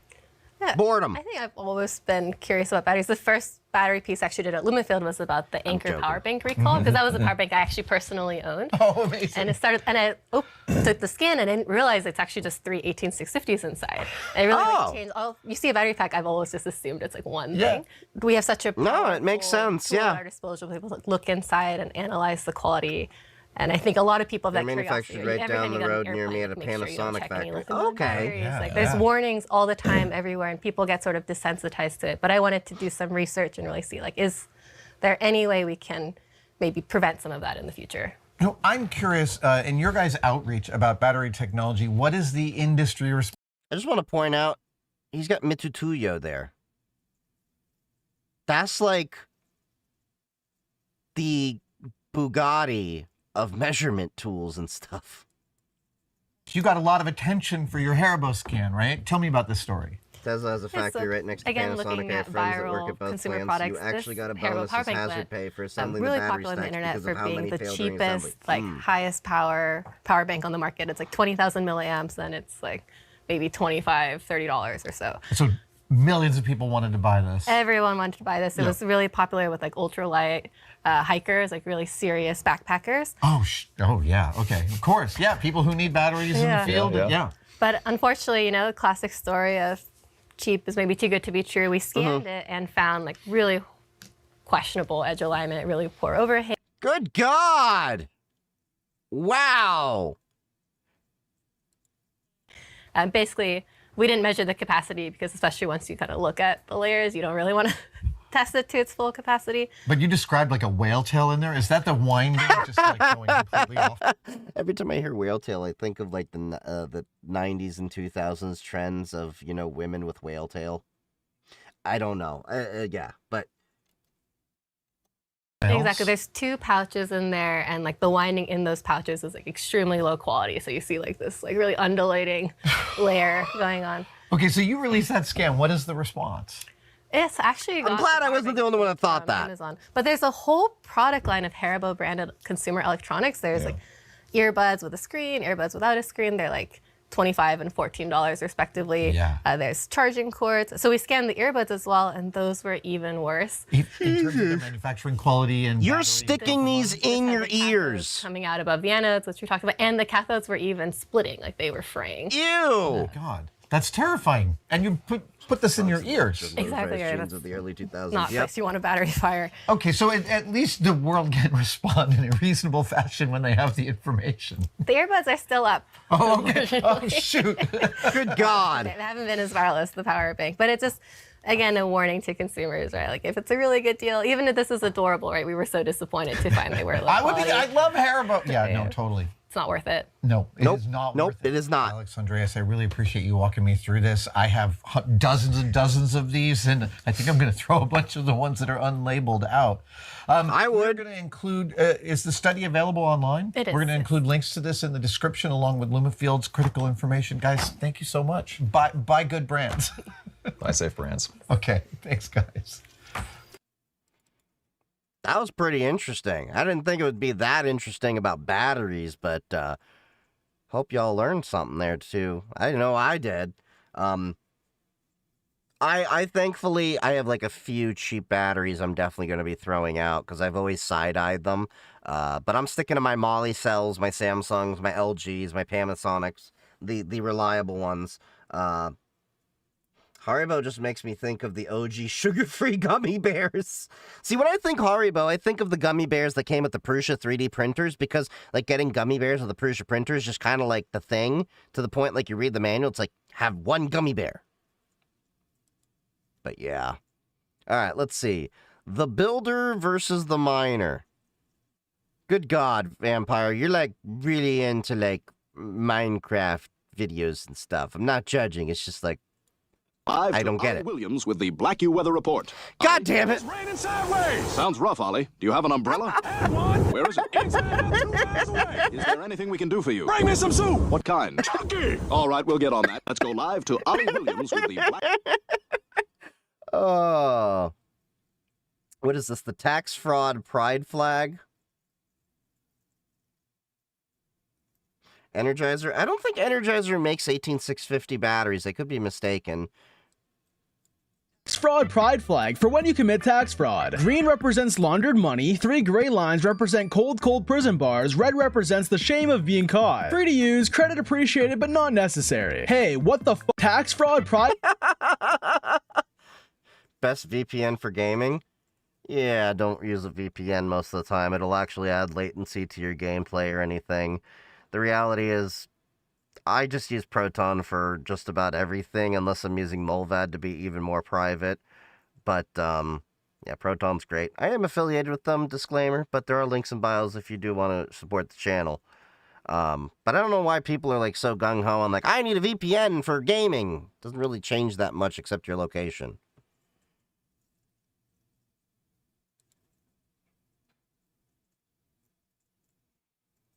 No, my pleasure. Minecraft logic is perfect. You know, Vampire, you've really been on a Minecraft and Hytale kick lately. I want to game in North Korea via VPN. What ear pleasure devices I put in my ears are none of your business. Well, you won't be hearing when those, batteries pop. Now the villagers too. Tormenting these villagers? Nah, these guys love it. Look. That's weird. Oh, they want you to try. Are you guys... That song was from Jet Set Radio Future in the background. I guess it does make them happy. Yeah, it's because they're the punchline. Now the only thing you need a VPN for gaming-wise is if you're streaming to a lot of people so that you can't be DDoS'd. Fair enough. But I'm not really gaming, so... yeah. But if I were to do that, I'd probably have it run through my own my own servers and stuff like that. But yeah, maybe. And Cord is banned, so if I want a VC on Cord, I gotta use one. Oh, if you're in a country that's banned it, yeah, I getcha. Or at least, the countries that require IDs for stupid reasons. All right, Jarvis, nuke France. What is this? Nuke France. But sir, the children! Jarvis, do you have any idea what a 6-year-old's carbon footprint is? We're saving the planet here. But sir, what about the homeless people? If they can live in a cardboard box, they can live in a nice warm nuclear crater. Try being an optimist for once. That's simply not true, sir. Nuking France would be extremely self-detrimental. They're diplomatically tied into multiple joint defense treaties, including NATO's Article 5 Collective Defense Clause, the EU's Mutual Defense Agreement, and many more, including a defensive partnership with the Germans. Do you really want to piss off the Germans again, sir? Jarvis, I told you not to bring up the Germans. I apologize, sir. Jarvis, don't make me send you to timeout again. But sir, think of the budget. A singular nuclear device costs millions of dollars. To nuke the entirety of France? Sir, we need hundreds, of which we currently have none. Not only that, sir, we'd have to launch them all simultaneously while bypassing France's current anti-nuclear defense system. I want to know what somebody was smoking when they made this video. Would cost trillions and bury us in generational debt. I mean, I guess. What do you think, Ultron? Anything is in your budget if you sell enough organs. That's the spirit. Weren't there a few orphanages in Paris anyway? Sir, are you mental? Consulting Ultron? He's the AI equivalent of a participation trophy. He couldn't destroy a single city. Considering the last events, do you think there'll be a civil war? Stop it, Jarvis. The adults are talking. All I ever wanted from you was to order Dino... The honest truth is, in order for people to actually have a civil war, most of the people would actually have to get off their ass and stop being keyboard warriors. The reality is most of the activists are sitting there on keyboards thinking that they're comments in comment sections and harassing people because they don't actually agree with their worldviews or somehow actually making any difference. That's the reality. In order for civil war or anything like that to actually happen, people would actually have to get off their keyboards.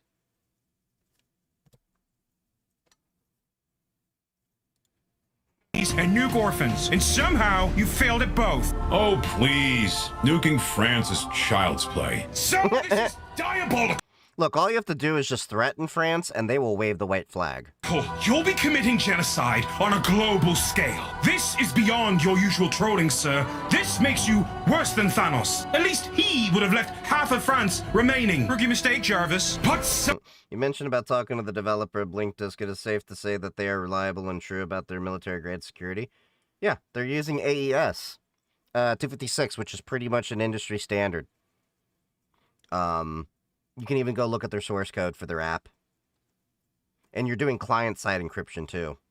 It's not encrypted in their cloud. It's encrypted from your end before it hits their cloud.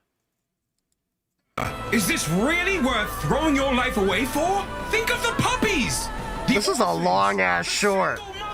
Shut up, Jarvis! Shut up about the single mothers! Why do you think we're doing this in the first place? Do you realize how many government subsidies they take? Then why nuke France at all, sir? Everyone starts somewhere. Prepping the next video. It's called being reasonable. Something you clearly know nothing about. Did you honestly expect me to roll over like a dog? Okay, that's a little bit long. I'm not gonna watch that full thing. Next. What's this video? I wonder how long... Okay, we are not watching this. This is an hour and 12-minute video. We'll save this for another time. That does look interesting because they're talking about Chinese memory manufacturers. So we'll have to put a pin in that video for another time. Maybe Sunday. I'll try to get on earlier and we can run those longer videos. Alright. Inside surveillance camera. Inside traffic surveillance. Just a Canon camera. What? This is American technology. What the hell? Sophisticated and whatnot. So what? Whole TV in there. This should be a screen that flips open, no? Oh. Yo! Oh, this is so cool. Do not press this button. It's a scam. Traffic camera is a scam. This is a traffic camera, yo. Plug this all up. And it's over there. Yeah. I'd steal that camera. I have better use for it than traffic. Alright, fizzy little hug barrels. Carbonated juice barrels. What is this? Carbonated your childhood. Okay, straight up, I have never had these. Are they good, chat? I have never had those.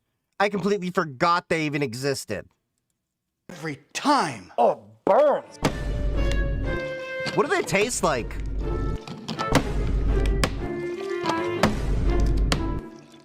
For this next part, I need to get undressed. You can get official tacos and sushi merch from the link in my bio. What is that carbonator machine? That looks interesting. They're somehow cheaper than corn syrup and food coloring. So diabetes in a I don't know how they're doing glass. Gotcha. Sprout gills after this. Call the FAA. Okay, I've put them in order from worst That's to a best. soda stream? That doesn't look like my soda stream. The worst, grape is the best. Fight me in the comments. I dare you. Just gonna run it down the line. Ready, set, pinkies out, cheers. Okay. Oh, a Temu brand one. Okay. It's starting to taste like I'm gonna get sick. Oh, it's too much juice. You know, you could have just taken a sip of each. I've carbonated your... It's not grape, it's purple. The flavor is purple. Okay, what is this? Minecraft Impossible Game Mode. This mod makes your game impossible. If you take too long while crafting, the crafting table turns into a torture table and wants to play with you. Breaking trees makes them explode. Mining iron ore spawns baby iron golems that try to kill you. When you visit villages, instead of trading with you, villagers trade your organs. Chickens are homing missiles. Pigs jump and crack the ground open. And cows shoot you with their weapons. In the nether, cows have weapons? Melts because of your armor, and you can't move on Soul Sand. But if you somehow survive all that and reach the end, the Ender Dragon becomes a Dark Souls boss with 3 phases. Good luck killing her. This mod makes your game impossible. Jesus. Alright, I guess we can end on an open source news video from the Linux Experiment. It's a creator that I've, of course, followed for quite some time. And let's see, new Linux Android phone, Photoshop on Linux, which we did talk about in a prior, in yesterday's stream, and Cosmic Update. So that's the desktop environment that Pop! OS is shipping with. This is 3 days old. Okay. Hey everyone, and excuse me if I sound Sugar, or water, look purple, rougher than Dave Chappelle usual, said it because I am very, very sick, and I've been the entire week, so bear with me, because, yeah, it's gonna sound maybe incoherent at some point. Anyway, this week, we've got some interesting stuff. We've got a brand new phone that aims to run Android, Linux, and Windows on the same device, trying to be your all-in-one single computing device, basically. We've got a lot of updates. I like your funny words, Magic Man. Even though I just probably run Linux on it. But... Cosmic Desktop happening. We also have Photoshop now being installable and being able to run straight on Linux with Wine, and a bunch of other interesting things, including this message from our sponsor. So this video is sponsored by Proton VPN. At that point, I would be surprised if you didn't know why you should... I'm affiliated with Proton too. It's a good product, okay? You know, link in bio. If you want to support the channel. But he's just going to say the good things that I use, recommend about it too. On every computing device you use, it's just much better for privacy, whether you're on public Wi-Fi, whether you want to hide some things from your ISP, make sure they don't sell your data, you want to block trackers, you just want to be private. The VPN I use personally is Proton VPN, because they are fully encrypted, they have a whole lot of servers everywhere, and... See? Proton. It's the only VPN installed on this computer. The only other one I'll use is Mulvad, but Mulvad is not as usable and flexible as Proton. Of course, if you create a Proton VPN account, you also get access to the entire Proton suite of tools and services, including email, calendar, password managers, storage space, and all of that stuff. They're really a fantastic solution. I have it installed on my phone currently. I have it on all my use Proton Mail for my personal email too. Linux clients. They're really, really good. I decommissioned my own private email server for them. I can only recommend Proton VPN. So, there's another mobile phone Linux effort out there. Next phone is not aiming to be a Linux phone, as in running Ubuntu Touch or Plasma Mobile. It's aiming to be a full desktop and laptop replacement. So they're bundling Android, a Linux distro, and if you want it, Windows 11, all on the same device, so you can use whichever you want. And Windows 11 of the Shadow Realm. Sort of mid-range in its SoC. It's a long-term support Qualcomm chipset, which won't give you the best performance, but it will be supported until 2036. That's why I'm more impressed. Meaning you have some legroom before you need to replace that device. You will get patches, security updates, firmware updates for a long while. It also comes with 12 gigs of RAM, which will be more than enough to run Linux or Windows, 256 gigs of storage, which won't be too much, I think, to run both Linux and Windows on the same device, and also you can, of course, use a micro SD card up to 512 gigs. You have a multi-boot launcher. It has an SD card slot. And you've got, on paper, at least decent cameras, a 5000 mAh battery, which they say will last for 2 days in phone mode, so on Android. You've got a 6.58 inches display that runs at 120 Hz. Basically, when you boot the phone, you pick from Android, to just use the phone as a smartphone, or Linux, to use it as your Linux development PC, as your workstation, or whatever else you use Linux for. And you can add an optional... And look, it's using Debian. Yay! I like Debian. Windows 11 for ARM system that will display a full Windows desktop when you plug the phone into a display, and it will let you run most Windows programs out there. With a few exceptions, Windows on ARM isn't perfect from what I've seen online. Windows and x86 sucks too, so from Android to Linux either, because the Linux distro just runs alongside Android from what I've seen. They also developed a Windows mobile UI for Windows 11, so you can actually use that Windows 11 for ARM on the phone's screen itself. You've got the usual Windows Phone tiles, list of apps, the cards for currently running apps.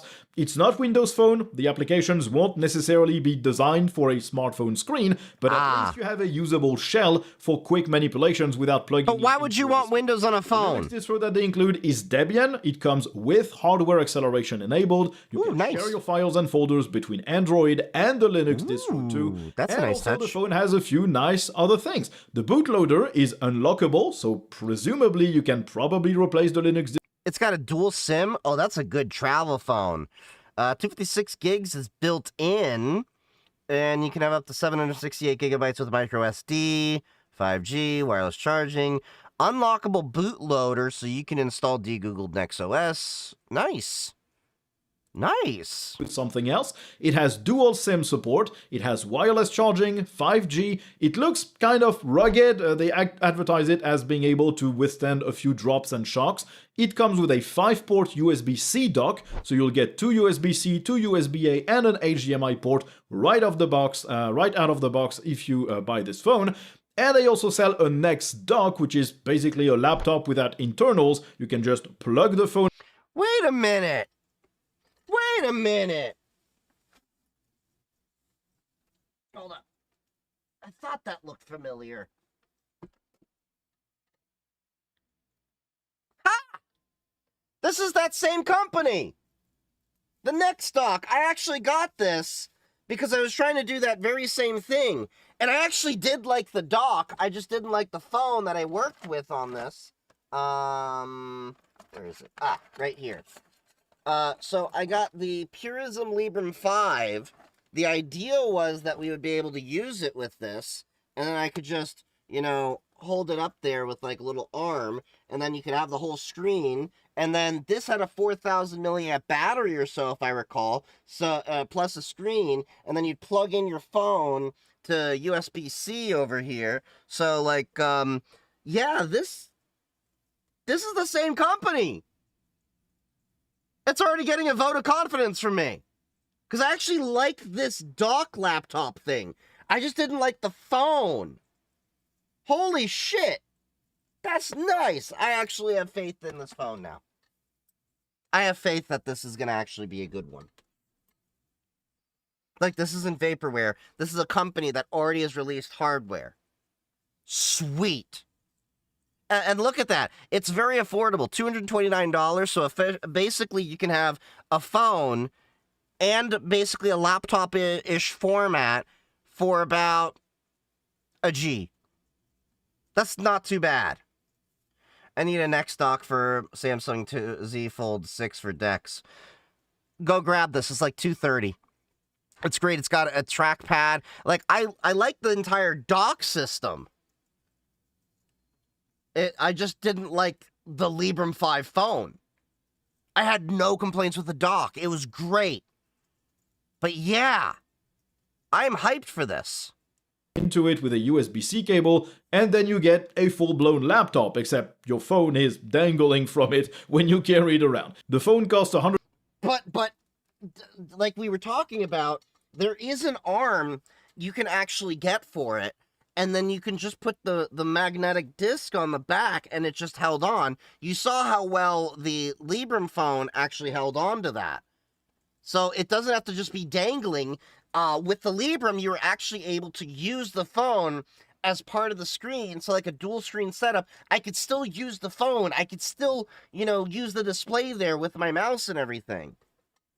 I actually thought that was the coolest part of the whole aspect. The letdown aspect was the phone, because the phone itself only had 4 gigs of RAM, and the CPU is meh.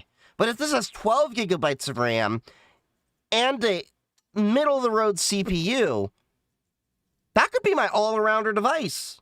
Like, straight up, like, here, let me use my phone. Oh, let me go to a cafe, full computer. Bam! And that can also be your charging station to extend your phone's life. $99 to pre-order. The total price is $549, which sort of seems reasonable for everything you get. What?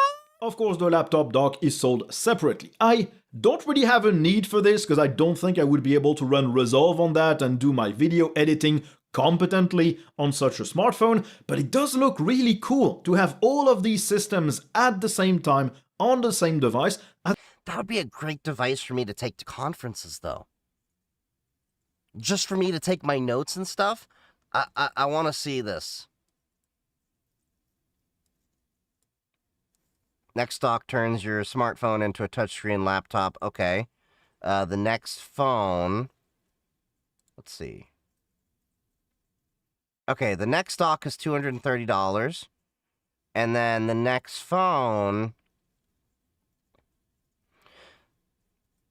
$550 for this. You know what? This Librem piece of shit phone that I was like so hyped for cost like almost double that.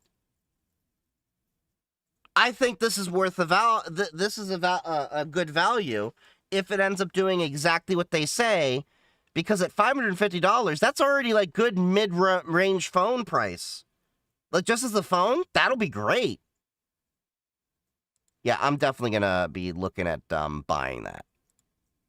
It's really fun. Like, you've got all your files, all your accounts, all your apps in one single place, and you just switch modes depending on where you need to go. When you're at home, you plug it in onto your monitor, it charges, and you can use a full-blown Linux workstation. If you need a Windows app, you can switch to that, and when you unplug it, boom, it's Android, and you've got all the features of Android. Pretty cool, I think.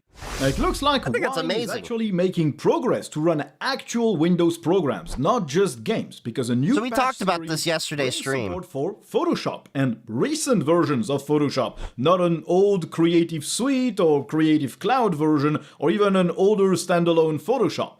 Especially since installing Photoshop on Linux did require you to copy the files from a Windows install, so a VM or an actual Windows install. You couldn't really install it from Linux with Wine.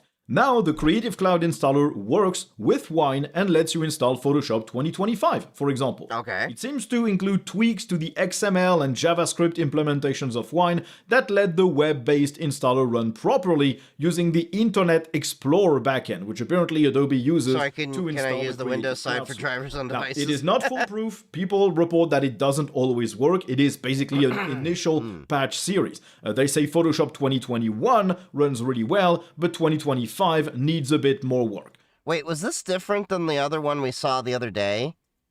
Because I think yesterday that was in the Proton fork of Wine.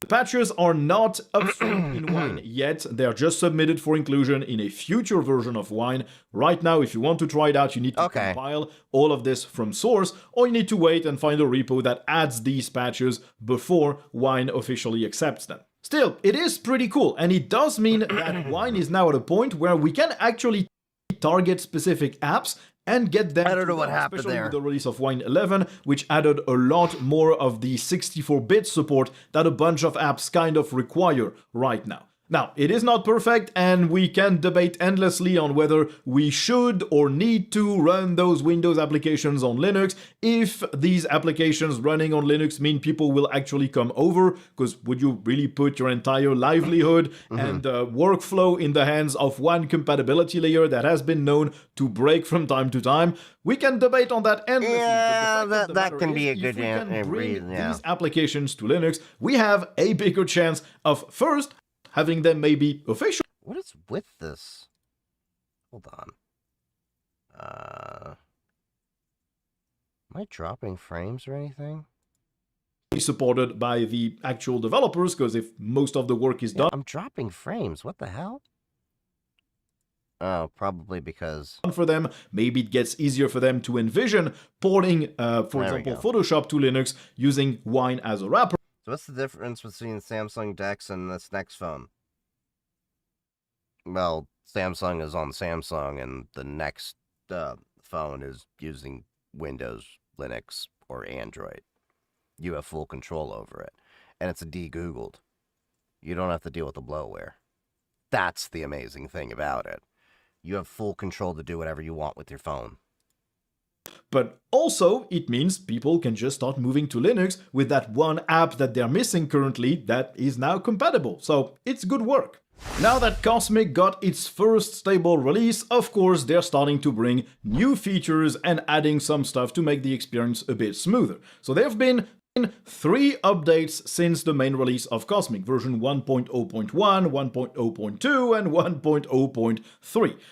These updates bring a bunch of stuff. First, you get system-wide rounded corners, which you can configure. So you can apply those rounded corners to windows from apps that aren't Cosmic. You could say it's well-rounded. Not apply them to any windows. You can decide to apply them for tiled windows, for floating windows only. You get configuration options. You also get window shadows, which is really good because it helps with legibility on the desktop. And of course, here again, you can decide to disable those shadows. The Cosmic developers are also apparently working on so that's nice. They're adding more pretty shit. Behind translucent elements. So for example, maybe your dock or your top panel, which is kind of interesting.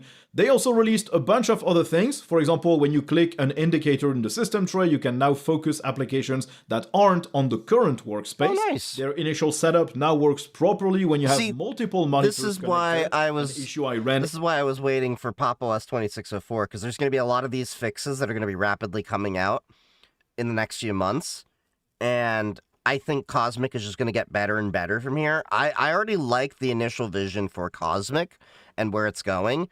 I plan to be on it. I just don't want to be that early adopter yet. You didn't know Debian was a Linux OS? It's okay. It's what we're here for. Which prevented me from setting up Cosmic until I unplugged my laptop from my external monitor. They added an accessibility subpage in the keyboard shortcut settings, so you can tweak those shortcuts too. They enabled tap to click by default. You can purge Flatpak app data when you... Oh, that is nice! Normally I have to do that stuff manually if I want to purge app data. With Flatpaks at least, because I'm moving everything to Flatpaks where possible. Install an application. They also fixed a few system tray indicators that didn't appear properly. They fixed cursor size scaling in X-Wayland applications. The path bar in the file manager now lets you type network addresses. If you type the tilde symbol, it now correctly refers to your user's home directory. You have a confirmation dialog when you delete something from the trash. They turn the screen reader on by default in the initial setup, which is nice for accessibility purposes. That is a nice touch, even though that'd be annoying to me. Added a shortcut for that screen reader, which is Super plus Alt plus S. You can type to search in the settings app. The screenshot tool now remembers the last selected screenshot region. You can also open multiple directories. There's a lot of updates at once in the file manager. There's a new open button. When you open a file preview in that file manager, you can copy timestamps for files. They improved the notifications on the desktop. The audio player now mutes audio while it's generating thumbnails. The terminal better handles passwords. They fixed some problems with Nix flakes if you ran Cosmic on Nix OS. Cosmic also improved their support for the XDG desktop portal. Oh, they're working on other OS support. That's nice. Correctly for Pipewire. It's not just Pop! OS focused. So a bunch of small little things added or fixed, but those are usability improvements. Those are more options. Those are just quality of life improvements. And those updates are already available, of course, if you run Pop! OS. Other distros will probably take a little bit longer to add those little changes here and there. But obviously, it's reassuring for the future of Cosmic. They do need a bunch more features on the desktop and on the default applications, because they're not on par with what, for example, GNOME or KDE could offer, but they're really close, and this is kind of reassuring to see that they keep following it with updates. They haven't just dropped that thing, and now you're gonna have to wait 6 months to get something else. So yeah, that's why I got upset with GNOME, was there would be like so many different things, and then you'd have to go get the whole new version that would be released down the road, but then you'd break things on your current OS, which is why I'm like very happy that System 76 is releasing Cosmic, because it's the vision around it and the idea around that we could have a really good operating system, desktop environment that isn't, you know, bogged down by a foundation that drags their ass on fixes. The team, they're doing good work. Now, apparently the new KD Plasma login manager will depend on systemd enough that it will not support distributions that don't use systemd. And it also won't support BSD because they just don't have systemd in there. This new login manager will replace SDDM in the official releases of Plasma, and it integrates with the Plasma desktop much better. More things are going to be going towards systemd anyway. At the cost of compatibility with other distros. I've accepted this fact. Systemd login and systemd user services for managing permissions, who's currently logged in, how many sessions are currently open, all the stuff that a login manager does. And these dependencies cannot be removed from the project. They are the foundation of it. KD developers said that ideally they don't want to cut support for BSD and other niche Linux distros, but they say that they need to prioritize the best experience possible for the vast majority of users, and this means people running Linux on a distro that uses systemd. Now, don't worry, other distros and BSD can just use another login manager instead of the Plasma login manager. You can still use SDDM, no problem. You just won't get the benefits from the new login manager like keyboard layout support, automatically pairing some Bluetooth devices, stuff like that. Now, maybe add... So, overall, I think more things are just going to have to accept that systemd is here. We're going to be using it. I've moved over and accepted systemd, and I've actually learned to love it because it actually has a lot better capabilities for me to start doing logging. And if you've looked at my GitHub projects, you've seen anything that requires a timer is explicitly using systemd. How did you learn CrowdStrike, and how long did it take to fully grasp it? I learned it because my work had it. It took me a few weeks. But then again, I came from a background where I already knew Bitdefender, Gravity Zone, which is their XDR, EDR product, Sophos, ESET. So for me, it was just learning another product. The biggest thing I will tell you is the API is really comprehensive. You can always go into... hold on. If you want to really interface with their API, they do have a PowerShell way to do it, but I like Python. If you go to falconpy.io, that is the official CrowdStrike Python library. You can do a lot of integrations with there. The API is, I think, where you can get a lot more power for different things. So, yeah, definitely take a look at that. And... it would be more about learning, you know, the GUI than anything. The GUI is going to trip you up. It still trips me up to this day because they have nested menus upon menus. They need to completely redesign that GUI. I will be completely honest. But, yeah, it'll take you a few weeks. They do have trainings and courses you can take if your work will let you go up on it. But it's not too big of a lift if you already understand EDR and XDR. Point, the Plasma desktop will have a hard dependency on the Plasma login manager, but I honestly doubt it. They've been pretty modular on how they've built KD Plasma, and even GNOME hasn't set GDM as a major dependency of the desktop. So I don't see Plasma doing that, which means that for the foreseeable future, this doesn't impact your ability to run Plasma. You're just not going to be able to run the new login manager. I've not really been much of a KDE person. That's just systemd, not my flavor. or if you want to run BSD instead. My Not a cup of major tea. problem, but could be annoying for people who were expecting this thing to replace SDDM. Now, Ubuntu wants to make using NVIDIA stuff on their distro much smoother and much better. They've opened merge requests for Mutter, the compositor, to try and improve performance with NVIDIA GPUs. We don't know if this will be included in GNOME 50 or not, but no matter... Did someone help you inside the company as well, or at least the intro to it? No. No. You're gonna have to get used to digging in and just poking at things and reading documentation yourself. That's how a lot of us learn in the field. That's just how it is. Sometimes you'll get tips from, you know, a coworker, but a lot of times there's different parts of CrowdStrike. Like, if you're doing identity threat protection, identity and access management probably is going to be more into that side. If you're doing SIM, the observability is going to be more into that side. If you're doing SOAR, ops might be into that side. So there's so many different components to CrowdStrike. Generally, it's just best for you to go poke around and see what you can do with it. But back to this video here. This is another reason why I'm waiting for Ubuntu, Pop! OS 2604, because it's going to be built on Ubuntu. So there's going to be all these nice improvements, and this is going to be a great thing because, as you know, I use an NVIDIA GPU. I have a 5070 Ti. So yeah, this will be, I think, a great little performance, although I'm not using GNOME, so this may not be as relevant then. Huh. Had to think that through. Whether GNOME wants to add them or not, Ubuntu will patch their own GNOME implementation with these things in Ubuntu 26.04. Apparently, these patches make using NVIDIA GPUs much smoother on GNOME. It's cutting time where a frame is blocked before the next one is rendered from milliseconds to microseconds. Damn, so that is a big feel jump. much more reactive with much lower latency.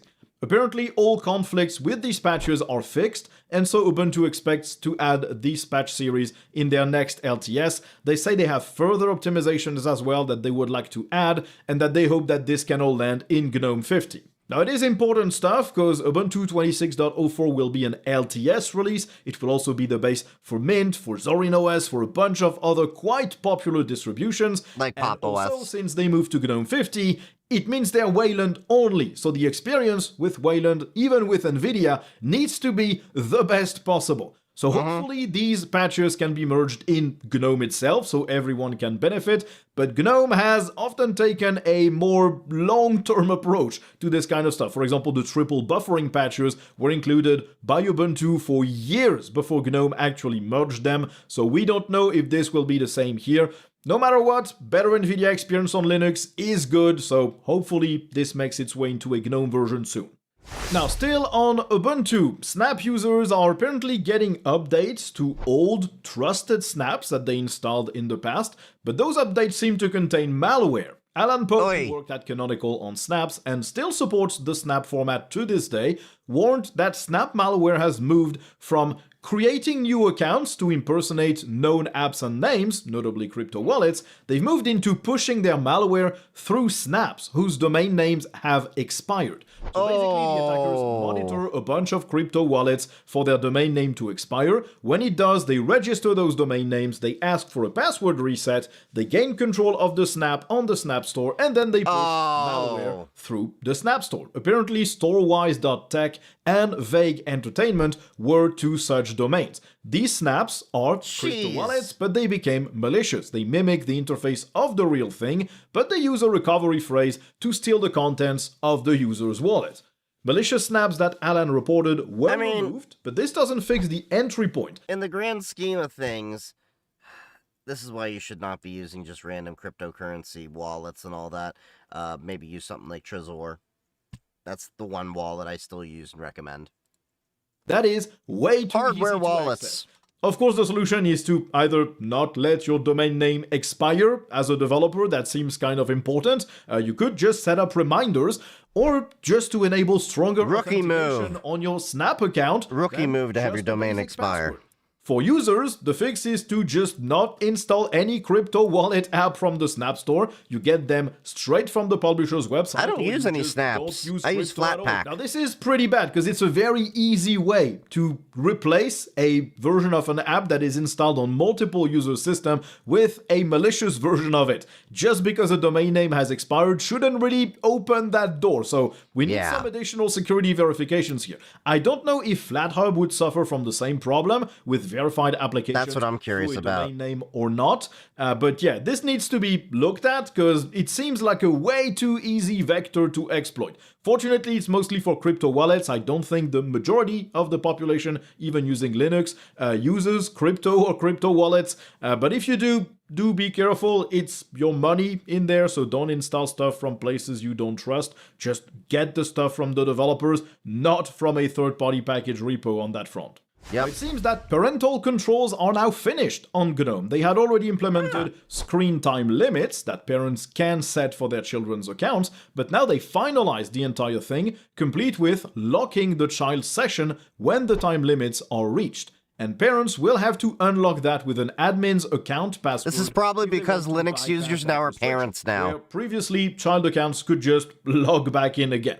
So what you get in GNOME now is parents can monitor the screen time of child accounts, and they can see which apps that time was spent. They can set daily limits and a bedtime schedule for each child account. They can lock the child session when those limits are reached. Now, because it's Linux, can you customize the alert to tell the kid? So maybe I can, like, get an AI version of Samuel L. Jackson saying, "Hey, motherfucker, go to bed!" I'm just curious. And asking for a friend. Course, unlock that session if their kid needs more time on the computer. What didn't make it in yet is the web filtering work, so basically letting parents set filters to prevent certain websites from being accessible to their kids' accounts. They just did not have the time to push that to the parental controls app. It will be tackled in the future. Apparently the foundation for filtering websites is there, but they haven't had time to build the UI to control it. That'll be interesting. It's a nice foundation to get started. I wonder how web filtering would work on Linux to be mentioned. Parental controls generally require a third-party application. I've seen plenty of people saying that the state of those is pretty bad on Linux compared to what you could find on they're macOS definitely or bad. on Windows, even with third-party applications. So having that integrated at the desktop environment level is pretty cool for home family computers, I think. Now, another week, another project drafting an AI policy. This time it's LLVM, the open source compiler project that you might have heard about because it's used by a lot of projects. Okay. As they say, they've noticed more and more AI-assisted a lot of projects are finding these and they're having to make policies. So basically, they're annoying. They say these types of submissions existed before AI tools. It's not just AI making people submit terrible stuff, but they say they could previously handle it without a specific policy. But now there's just way too much, and so they need to filter these things. And so they're moving to a human-in-the-loop policy. This means that every contribution needs to have a human author attesting to the quality or validity of that contribution. That makes sense. Attesting that the contribution is worth the review time that LLVM maintainers will spend on it. Basically, it's the AI is just a tool mentality, but also you need to take responsibility for what the AI I think this is the bare minimum for all projects. If the contribution is trash, you still submitted it, you vouched for it, and you wasted LLVM maintainers' time. LLVM says that they also expect... Basically, your code is bad and you should feel bad! ...to label their contributions as using AI. Now, we talked about this before. This won't stop bad actors to just stamp a random name or brand new account on any crap or spam contribution that they want to make. There will be some maintainers' time wasted by some AI code slop. That's for sure. But at least as an LLVM maintainer, you can say this person or this account is now banned because they said this is worth your time. It clearly was not. It was absolute garbage. They didn't even disclose the use of AI when it's clearly AI, so we're not interacting with you anymore and everything you submit will be ignored. It won't prevent spam or bad actors from generating plenty of new accounts and just submitting plenty of stuff, but it should at least implement some kind of limit. You can't really fight the AI slop, it's basically impossible, so either you have to have a setup to auto-detect what you think is AI and automatically block it, but in that case you could miss out on some interesting contributions that used AI to help, not just to write everything. Yeah, like, I have no problem with AI being used. You know, I've showed you many times, I have VS Code here.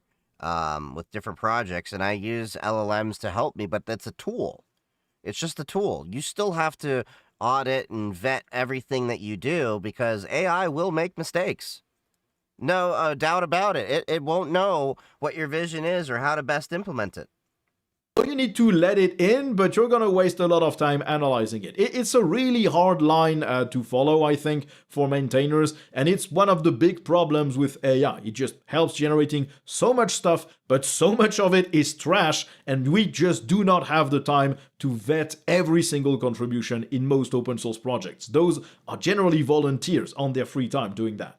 Now, to conclude, the XDG desktop portal spec was updated yesterday to better serve the Linux desktop. First, that spec now includes a reduced motion setting, which means desktops can now implement a system-wide preference where the user can say limit animations as much as possible, and applications can now use and access that preference to disable the motion and animations inside of the application itself, not just at the desktop level, but inside the app. So when you go back one page, for example, in an app, instead of having a transition, you could just do it in a snappy way that doesn't introduce motion sickness for people who are sensitive to that. There's also support for Liniapps in there, this being the flat pack-like packaging format that Deepin has created. It seems to be I'm not used by to Deepin, but ways. some other distros apparently support it.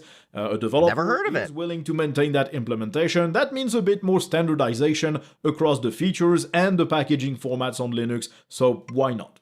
There's also a way to configure keyboard shortcuts in the global shortcuts portal. There are more options for the printing portal as well, to let you print selected pages or currently active pages in a document. Some permission dialogues got improved text to make them more understandable. There are more translations in the portal spec and documentation as well, and plenty of small improvements and bug fixes. Now, if you don't know, the desktop portal is what lets sandboxed applications access all the features that you would normally have access to, but in a secure way, in a standardized way, no matter the packaging format or anything. It is a crucial part of a modern Linux desktop, so it's good to see updates to that, and it's good to see more standardization and more options so that these portals don't feel limiting to users. And what doesn't feel limiting one of those apps is the that most people devices don't know. from our sponsor, Tuxedo Computers. Tuxedo!